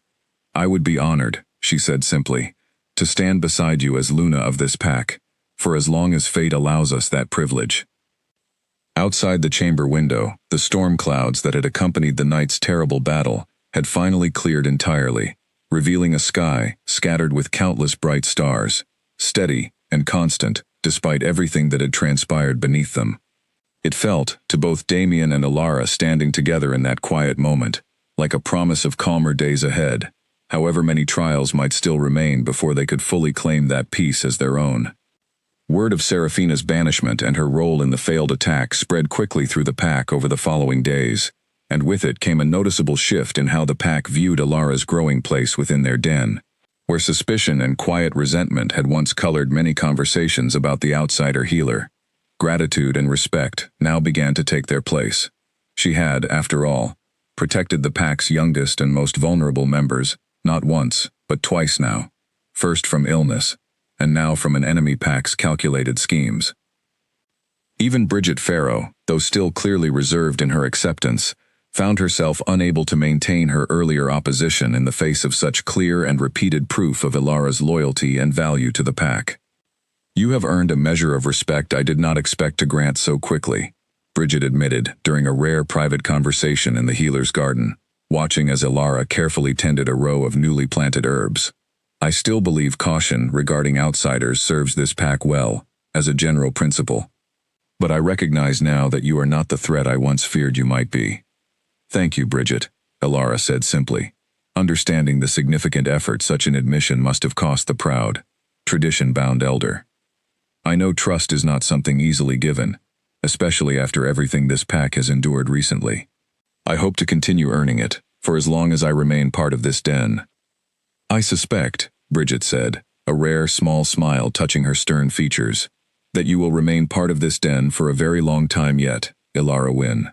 The Alpha King does not choose lightly, whatever the circumstances of that choice, and I have watched him closely enough these past weeks to recognize a man who has found something rare and worth protecting."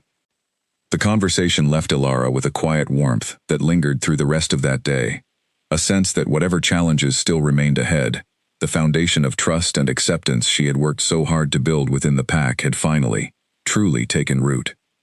That evening, as she settled Ren and Finn into their cradles for the night, both pups now thriving and healthy, gurgling happily as she tucked their blankets snugly around them, Alara allowed herself a rare moment of quiet reflection on everything that had brought her to this point. A cracked cartwheel, a night spent at a roadside inn, a desperate cry carried faintly on the wind. Such small, seemingly insignificant events, and yet they had led her here, to this den, to these children who already felt like her own, and to a bond with Damien that had grown stronger and more certain with every trial they had faced together. Whatever Alaric Thorne still intended, whatever dangers remained ahead, Alara understood with quiet, unshakable certainty that she would face them exactly as she had faced everything else since that first desperate night, without hesitation and without regret.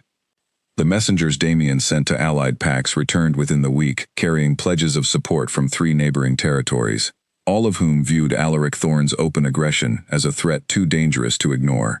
Marcus Doyle himself sent word that Wynn warriors stood ready to answer any call for aid, a debt of gratitude he insisted on repaying after everything Alara had done for his own wounded, following the earlier attack on his territory. Still, Damien understood that allied support, however welcome, would take time to fully mobilize, and he suspected Alaric Thorne would not grant them that time willingly. The failed attack and the loss of Seraphina as his inside source had cost Thorne dearly, both in warriors and in strategic advantage, and a man as calculating and prideful as Alaric would not accept such a defeat quietly.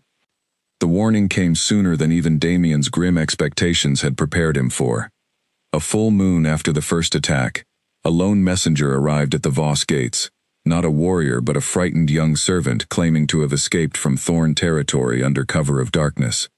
Callum brought her directly to Damien, recognizing immediately that whatever news she carried demanded urgent attention. Alpha King, the young woman said, still trembling from her desperate flight. I served in Alpha Thorn's own household. I overheard him planning a second attack, larger than the first, timed to strike during your pack's harvest festival, when your defenses will be spread thin across celebration duties rather than concentrated for battle. He intends to strike at dawn, 3 days from now, with the full strength of his warriors, along with mercenaries hired from beyond our territories. Damien's blood ran cold at the calculated cruelty of the plan.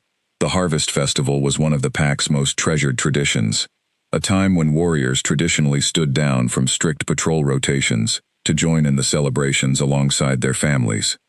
Alaric Thorn had chosen his moment with deliberate, ruthless precision. Did he say anything else? Damien pressed. Any other details of his plan? The servant nodded, her voice dropping lower. He spoke of ending the Voss line entirely this time, Alpha King. Not simply capturing hostages for leverage as before, but eliminating any possibility of resistance permanently. He believes your pack's spirit is centered too heavily on you and your mate, and your pups. Removing all of you, he believes, would leave Voss territory leaderless, and easily absorbed into his own expanding influence. The weight of that revelation settled heavily over the war council Damien assembled within the hour. Ilara seated at his side, despite the traditional exclusion of civilians from such gatherings. Her presence too vital to the safety of the pack, and its youngest members to exclude from planning that would directly determine their fate. We cancel the Harvest Festival, Bridget suggested immediately, her earlier resistance to Ilara's presence long since replaced by focused urgency in the face of this new threat. Canceling the festival tells Thorn clearly that we know of his plan, Callum countered. He will simply adjust his strategy, and we lose the advantage of preparation without gaining any real safety in return. Damien considered both suggestions carefully before speaking. We do not cancel the festival, he said finally. We use it. Let Thorn believe his information remains secret and his plan intact. We will prepare our true defenses in secret, positioning warriors disguised among the festival celebrations, ready to respond the moment his forces reveal themselves. He expects an unprepared, celebrating pack. We will give him exactly that appearance, while remaining fully ready beneath the surface. The plan carried significant risk, but every warrior and elder present recognized its wisdom, turning Thorn's own calculated cruelty into the very trap that might finally end his repeated aggression against their territory. The following 3 days passed in a strange, tense blend of outward celebration preparation and hidden, urgent defensive planning. Servants decorated the great hall and courtyard exactly as tradition demanded, while beneath the festive preparations, warriors quietly positioned themselves in strategic locations throughout the den, weapons concealed but ready, watching every approach to the territory with sharp, disciplined attention. Ilara spent those days preparing the healers' quarters for the worst possibility, laying out supplies and remedies with the same careful, methodical precision she brought to every crisis she had faced since her first desperate night in the Voss nursery. Ren and Finn, now old enough to babble happily and grasp at anything within reach, remained under close, constant guard, moved to the hidden safe chamber the moment the festival preparations began in earnest, their presence in the celebration itself deemed far too dangerous a risk. On the morning of the Harvest Festival, the sky dawned clear and golden, deceptively peaceful despite the danger everyone within the den knew lurked just beyond the horizon. The courtyard filled with the usual sounds of celebration, music and laughter, and the rich smells of festival cooking. A careful performance maintained by every member of the pack aware of the true stakes hidden beneath the festivities. Damien stood near the center of the courtyard, outwardly relaxed and welcoming, as tradition demanded of an Alpha King during such celebrations, though every sense remained sharply attuned to the borders of his territory, waiting for the first sign of Thorn's approach. It came just past midday, when a scout's urgent signal flare shot into the clear sky from the western watchtower, the agreed sign that enemy warriors had been spotted approaching the border in significant numbers. Now, Damien said quietly to Callum, standing close beside him, and within moments, the courtyard transformed from festive celebration into disciplined defense, warriors shedding festival garments to reveal armor and weapons concealed beneath, moving into positions rehearsed carefully over the previous 3 days. Alaric Thorne led his forces directly toward what he believed would be an unprepared, vulnerable target, only to find, upon breaching the outer defenses, a fully armed and ready pack waiting to meet his assault with fierce, disciplined resistance. The battle that followed was fiercer and more desperate than the first attack had been, Thorne's forces bolstered significantly by the mercenaries he had hired for this decisive assault. Damien fought at the very heart of the conflict, his wolf form a terrifying blur of speed and fury, cutting through enemy lines with the singular focus of a man determined to end this threat permanently, rather than simply survive another attack. Alara, stationed near the healer's quarters despite Damien's earlier insistence she remain hidden alongside the pups, found herself quickly overwhelmed with wounded warriors carried in from the fierce fighting, her hands moving with practiced speed and calm despite the chaos surrounding her. It was during this desperate work that a commotion near the healer's entrance drew her sharp attention, and she looked up just in time to see Alaric Thorne himself, having broken free from the main battle, standing in the doorway, his cold eyes fixed directly on her with calculating intent. "The famous healer," Alaric said, stepping into the room, despite the two guards Alara had stationed nearby, moving instantly to intercept him. "I had hoped to capture you unharmed for leverage, but circumstances have grown rather more urgent than my original plan allowed. Perhaps ending the Alpha King's true mate directly will prove just as effective at breaking his resistance." The guards engaged him immediately, but Alaric fought with brutal, practiced skill, cutting through their defense with frightening efficiency. Alara backed away, grabbing the sharpest surgical blade from her supply table, her heart pounding, but her hands, remarkably, remaining steady, despite the terror surging through her. "You will not touch these pups, and you will not touch this pack," she said, her voice carrying more steel than she knew she possessed. "Whatever you believe you can gain here, Alaric Thorne, you have already lost. Your ally within these walls is exiled. Your inside knowledge of our defenses is worthless, and every warrior in this den is fighting with everything they have to protect what matters most to them." Alaric's cold smile did not waver as he advanced toward her, stepping over the fallen guards. Brave words, from a healer holding nothing more than a small blade against a trained warrior. Before he could close the remaining distance, the door burst open behind him, and Damien, drawn by some instinctive certainty that Alara faced danger, tore through the doorway in his massive wolf form, his fury at finding Alaric threatening his mate erupting into an attack of terrifying speed and ferocity. The fight that followed was brief but brutal, Damien's rage lending him a strength that quickly overwhelmed even Alaric's considerable skill. Within minutes, Alaric Thorne lay defeated on the healer's quarters floor, alive but thoroughly beaten, his ambitions of conquest ending not in triumph, but in humiliating defeat at the very location he had hoped to use as leverage against his enemy. Outside, word of Alaric's capture spread quickly through the remaining Thorne forces, and without their alpha's direction, the mercenaries and warriors who had not yet fled began surrendering in growing numbers, the tide of battle finally, decisively turning in favor of the defending Voss pack. By the time the sun began to set over the battered but victorious territory, the threat that had loomed over Damien and Alara's story for so many weeks had finally, truly been broken. Alaric Thorne was taken into custody, to be dealt with according to the formal judgment of the allied packs who had pledged their support against his aggression. His remaining forces retreated in disarray, and Voss territory, though scarred by the day's fierce fighting, stood firmly unconquered. Damien shifted back to his human form the moment the immediate danger had passed, and Alara rushed to him without hesitation, checking him for injuries with the same practiced urgency she had shown every wounded warrior that day, though her hands trembled now with the release of fear she had held so carefully controlled through the crisis. "I am unharmed," Damien assured her, pulling her gently into his arms, despite the blood and exhaustion marking them both. "You fought bravely today, Alara. You protected yourself, and you protected everyone who came to you for healing, exactly as you have done since the very first night we met." "I was terrified," Alara admitted, her voice shaking now that the danger had finally passed. "I have never held a blade against anyone before today. And yet you stood your ground regardless," Damien said softly, pressing a gentle kiss against her forehead. "That is the truest measure of courage, Alara. Not the absence of fear, but the choice to act despite it." Around them, the pack began the exhausted, relieved work of tending wounds and clearing away the aftermath of battle, the golden light of sunset casting long shadows across a territory that had, against significant odds, successfully defended everything it held most precious. In the days that followed, representatives from the 3 allied packs arrived at Voss territory to help oversee the formal judgment of Alaric Thorn and the warriors captured alongside him. The gathering was solemn and carefully structured, following ancient traditions meant to ensure fairness, even toward an enemy who had shown so little of it himself. Alaric stood before the assembled alphas and elders, stripped of the cold confidence that had marked every previous encounter, his ambitions thoroughly unraveled by his own defeat.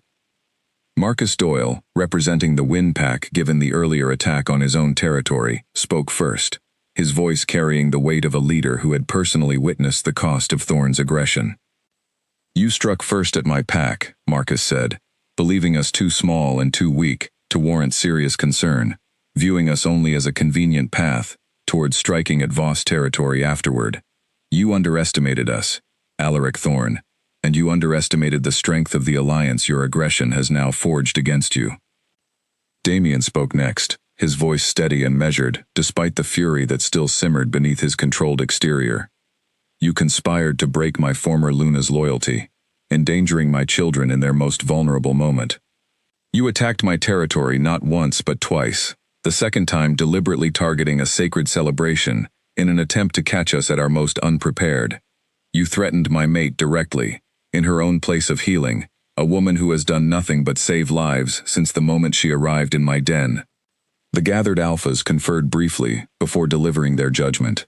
Alaric Thorn would be stripped of his position as alpha, his territory placed under the temporary guardianship of a council, formed from the surviving, less compromised members of his own pack, with oversight from the allied territories, to ensure no further aggression could be planned or executed.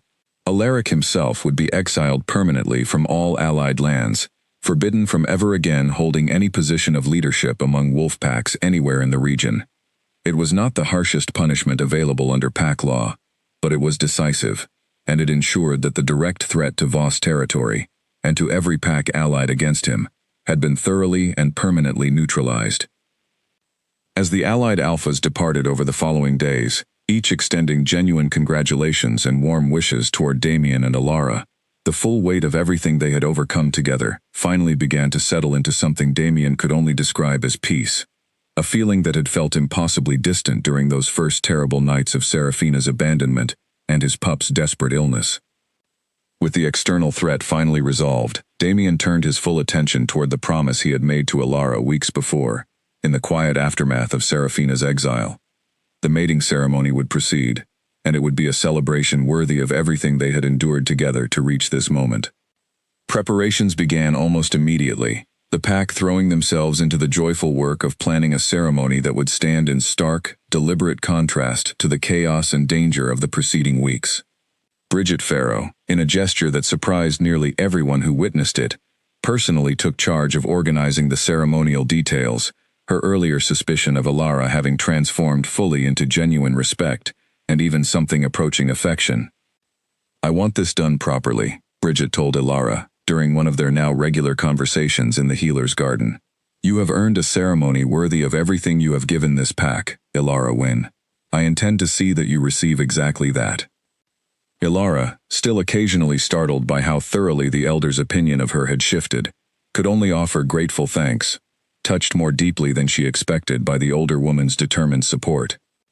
The ceremony itself was set to take place one full moon after Alaric Thorn's formal judgment, allowing enough time for the pack to properly heal from the recent battle, while also ensuring the celebration would coincide with the traditional significance of a full moon rising, considered the most auspicious time for a mating bond to be formally sealed, before the pack and the ancestors both.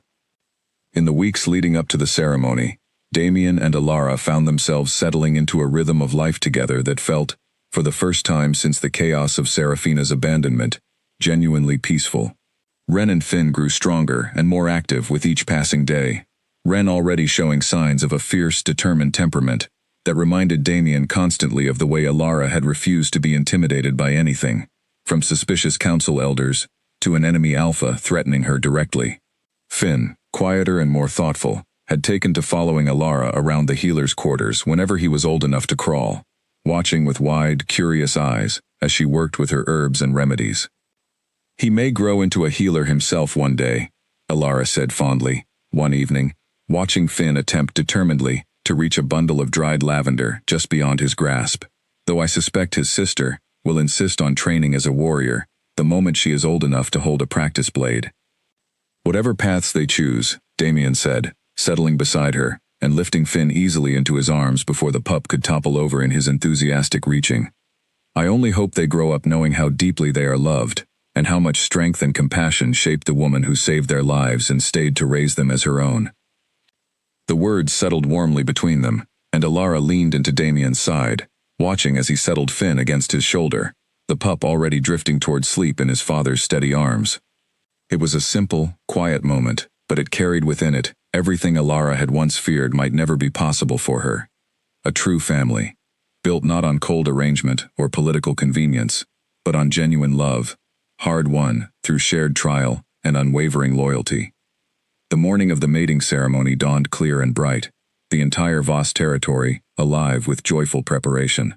Banners bearing the Voss crest hung throughout the courtyard, alongside delicate ribbons in soft, celebratory colors, and the scent of festival cooking filled the air, a stark and welcome contrast to the smoke and tension that had marked the territory only weeks before.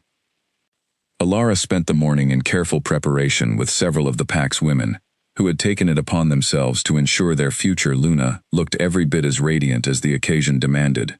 Her dress, crafted from soft, flowing fabric in deep forest green, had been a gift from Bridget Farrow herself, a gesture that had brought Alara close to tears when the elder presented it days before.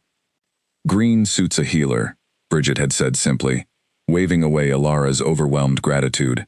"It reminds us all of growth and renewal. Fitting, I think, for everything you have brought to this pack since your arrival." As the sun climbed higher, the entire pack gathered in the courtyard, warriors and elders and families alike, along with representatives from the allied packs who had traveled specifically to witness the ceremony. A testament to the bonds of loyalty and gratitude Damien and Alara's story had forged across territories during the recent conflict. Damien waited at the center of the courtyard, dressed in ceremonial attire befitting his position as Alpha King, though nothing about his posture carried the guarded, controlled bearing he had maintained through so much of the preceding weeks. Instead, he stood with an open, unguarded eagerness that many of the older pack members remarked they had never before witnessed from their Alpha, not even in the earliest days of his marriage to Seraphina. When Alara finally appeared at the edge of the courtyard, escorted by Marcus Doyle, in the absence of any living family able to walk her forward, a hush fell over the assembled crowd, followed quickly by a swell of warm, genuine celebration. She moved through the parted crowd with the same steady, calm grace that had carried her through every crisis since her arrival, though a soft, joyful smile now replaced the careful composure she had so often needed to maintain. Damien met her at the center of the courtyard, taking both her hands in his, and for a long moment neither of them spoke, simply absorbing the reality of the moment they had fought so hard, through so much danger and uncertainty, to finally reach. "I have loved you," Damien said quietly, his voice carrying clearly through the now silent courtyard, "since long before I understood what the word truly meant. You saved my children, when I could offer them nothing but desperate fear.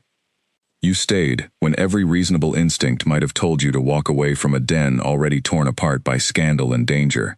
You have earned, not only the title of Luna, but every measure of devotion and gratitude I have to give, for the rest of my life." Alara's eyes glistened with unshed tears, though her voice remained steady as she responded. "I did not come to this den seeking anything beyond the simple hope of helping two frightened, sick children through a single terrible night. I never expected to find a family, a purpose, and a love I did not know I had been missing, until you and your pups gave it to me. I choose you, Damien Voss, not because fate demanded it, though I am endlessly grateful for whatever force brought us together. I choose you because every day since that first night has only deepened my certainty that this is exactly where I am meant to be." The traditional words of the mating ceremony followed, ancient and solemn, spoken clearly by the pack's oldest elder, as Damien and Alara exchanged the ceremonial marks that would bind them formally, before the pack and the ancestors both. When the final words were spoken and the bond fully sealed, a roar of celebration erupted through the courtyard. warriors and families alike cheering with a joy that felt, after so many weeks of danger and uncertainty, like a long overdue release of relief and happiness. Ren and Finn, held carefully by Callum and his own mate during the ceremony, were brought forward once the formal rites had concluded, and Alara lifted first her daughter, then her son, into her arms, tears finally slipping free, as both pups reached for her with the easy, trusting affection of children who had known no other mother worth remembering. "Our family," Damien said softly, wrapping his arms around all three of them at once, his own eyes suspiciously bright despite his usual controlled composure. Complete, at last. The celebration continued long into the evening, music and laughter filling the Voss courtyard, in a way it had not since long before Serafina's betrayal had first darkened the territory's spirit. Allied alphas raised toasts to the newly bonded Luna, praising both her healing skill and the quiet strength she had shown throughout every trial the pack had faced together. Bridget Farrow, watching from near the edge of the festivities with unmistakable pride, found herself, for perhaps the first time in years, entirely without complaint or reservation regarding the future direction of her pack. Late that night, once the celebrations had finally quieted and Ren and Finn had been settled peacefully into their cradles, Damien and Alara stood together on the balcony, overlooking the now quiet courtyard, the full moon hanging bright and silver above the territory they had fought so hard and sacrificed so much to protect. "Do you regret any of it?" Damien asked quietly, watching the moonlight play across her features. "The danger, the scandal, the battles we have faced together these past months. If you could return to that first night at the roadside inn, knowing everything that would follow, would you still choose to follow the sound of crying through the dark?" Alara considered the question seriously, though her answer, when it came, held no hesitation at all. "Every single time," she said softly. "Every danger, every difficult moment, every trial we faced together, they led me here, to you, to Ren and Finn, to a family and a purpose I did not know I had been searching for my entire life. I would walk that same path again, without a moment's doubt, knowing it would bring me exactly here." Damien pulled her close, resting his chin gently against the top of her head, as they stood together in comfortable, contented silence, watching the moon complete its slow climb across the clear night sky. Somewhere below them, the territory they had fought so hard to protect slept peacefully, safe and secure for the first time in many long, difficult months. The following years brought their own share of challenges, as life inevitably does, even for those fortunate enough to find true happiness. But Voss territory, under the joint leadership of Alpha King Damien and Luna Alara, grew steadily stronger and more prosperous with each passing season, its reputation for fairness and strength drawing respect from every allied pack across the region. Ren grew exactly as her father had once predicted, fierce and determined, taking to warrior training with an enthusiasm that delighted the pack's instructors and occasionally exasperated her more cautious mother. Finn, true to his early curiosity, found himself drawn increasingly toward Alara's healing work, spending countless hours in the herb garden and healer's quarters, absorbing every lesson his adoptive mother patiently offered. Bridget Farrow lived to see both pups grow into confident, capable young wolves, and she never again questioned the wisdom of the bond that had once seemed, to her cautious, tradition-bound perspective, like a reckless risk taken far too quickly after scandal and grief. She often remarked, in her later years, that Alara Wynn had proven to be exactly the kind of Luna the pack had needed all along, though few among the pack's younger generation, who had grown up knowing only Alara's steady, compassionate leadership, could imagine it having ever been otherwise. Of Serafina, little was heard in the years that followed her exile. Rumors occasionally reached Voss territory of a woman traveling alone, far from any settled pack, never finding the stability or acceptance she had once sacrificed her own family to pursue. Whatever became of her fully, Damien rarely spoke of it, having long since made peace with the painful chapter of his life she represented, choosing instead to focus entirely on the family and future he had built with Alara in the years since. And so the story of the Alpha King and the healer who had saved his pups, and in turn found herself saved by the family she had chosen to protect, became something of a legend throughout the region, told and retold at gatherings and celebrations for years to come. A story of loyalty proven not through noble birth or political convenience, but through simple, unwavering compassion, shown to two frightened, sick infants, on a night when the world had seemed determined to abandon them. It was, everyone who knew the full tale agreed, exactly the kind of story fate itself might have written, had fate ever needed to prove that true strength lay not in power or position, but in the simple, stubborn refusal to walk away from those who needed help the most. Damien Voss ruled his territory for many long years afterward, remembered by history, not merely as a fearsome alpha king, who had once nearly lost everything to betrayal and danger, but as a leader who had found, in the darkest chapter of his life, a partner whose quiet strength had steadied not only his own heart, but the entire pack he had sworn to protect. And Alara, the small pack healer who had once followed a stranger's cry through the dark simply because she could not bear to walk away, became remembered across the region, not only as a devoted Luna, but as living proof that fate's truest gifts often arrive not through grand design, but through the simple, courageous choice to help, wherever help is needed, and whatever the cost of offering it might be. Their story, born from crisis and forged through danger, ultimately became exactly what both of them had once dared, cautiously, to hope for, during those first uncertain days together, a lasting testament to the truth that even the deepest wounds of betrayal and loss could give way, in time, to something far stronger and far more enduring than either of them had ever believed themselves capable of finding again.